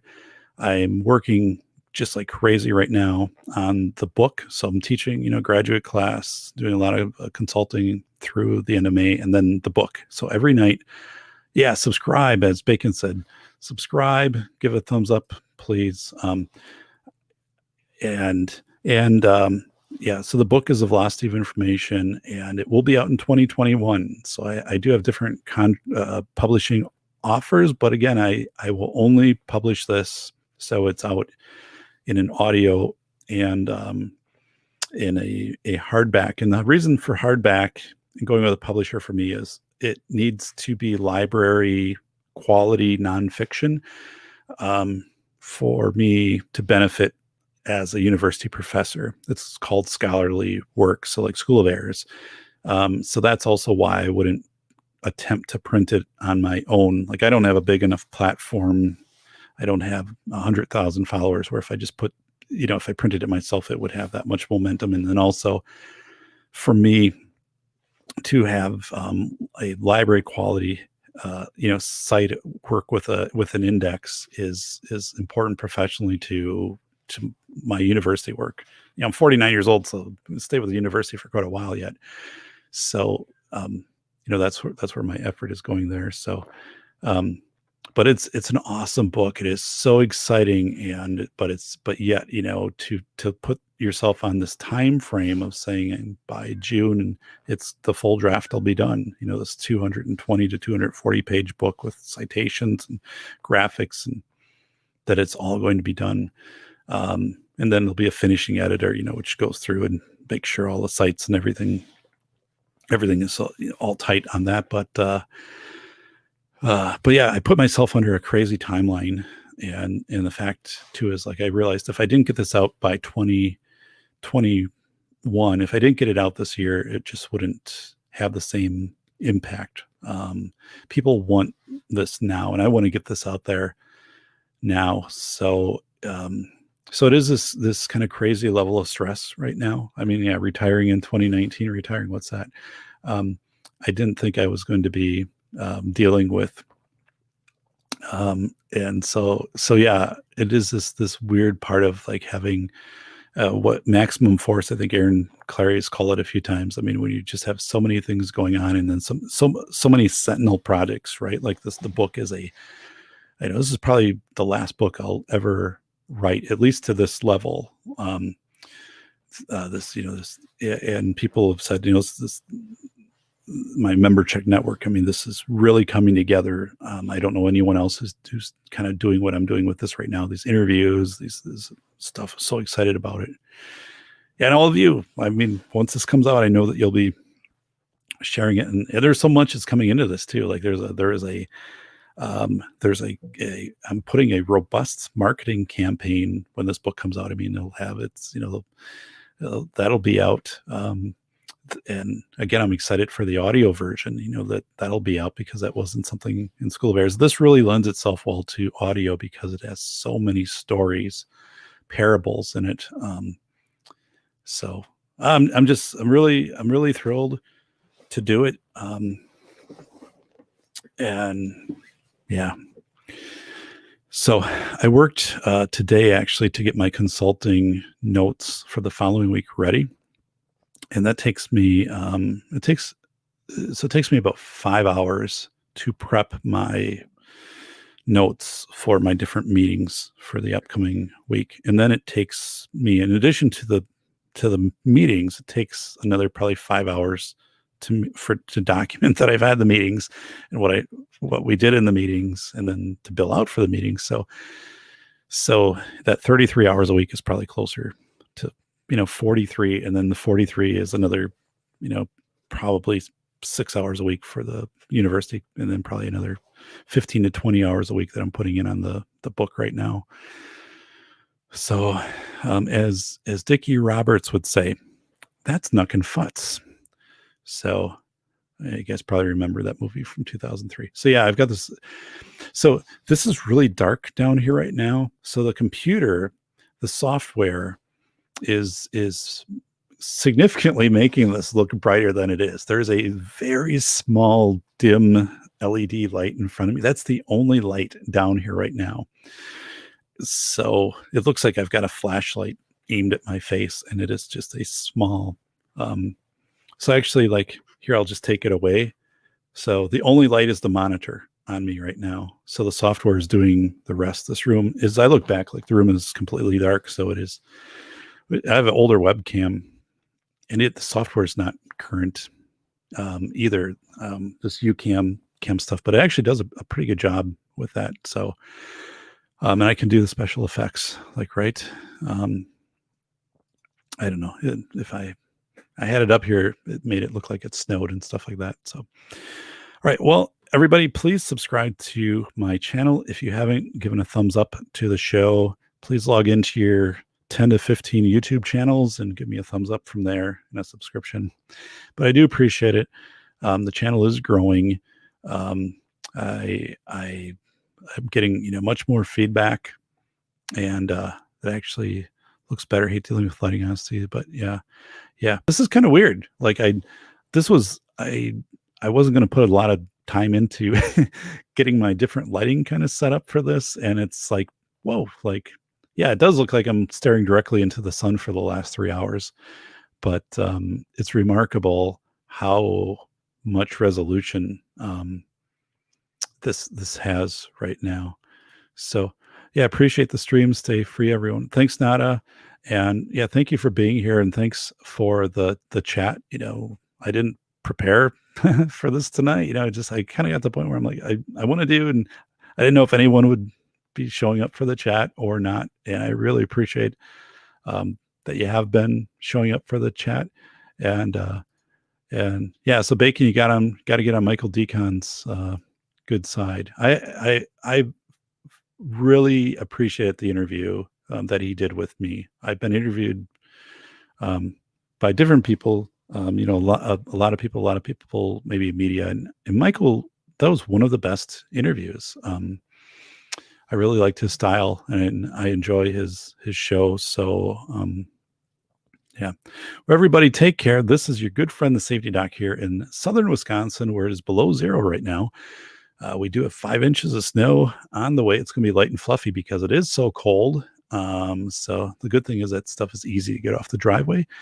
And we are looking up here at the North Star Recording Studio. It's about 57 degrees. Well, I don't think it's not going to get any colder than that down here, because it just only gets it gets so cold in the subterranean level, and then that's it. It just gets down. But as I am wearing my down-filled coat over a American Giant hoodie, and that is over a insulated layered shirt underneath. So, and I'm still like, I'm okay. My fingers are cold. But yeah. So, all right, everybody, take care. And thank you so much. Be well, Safety Doc out.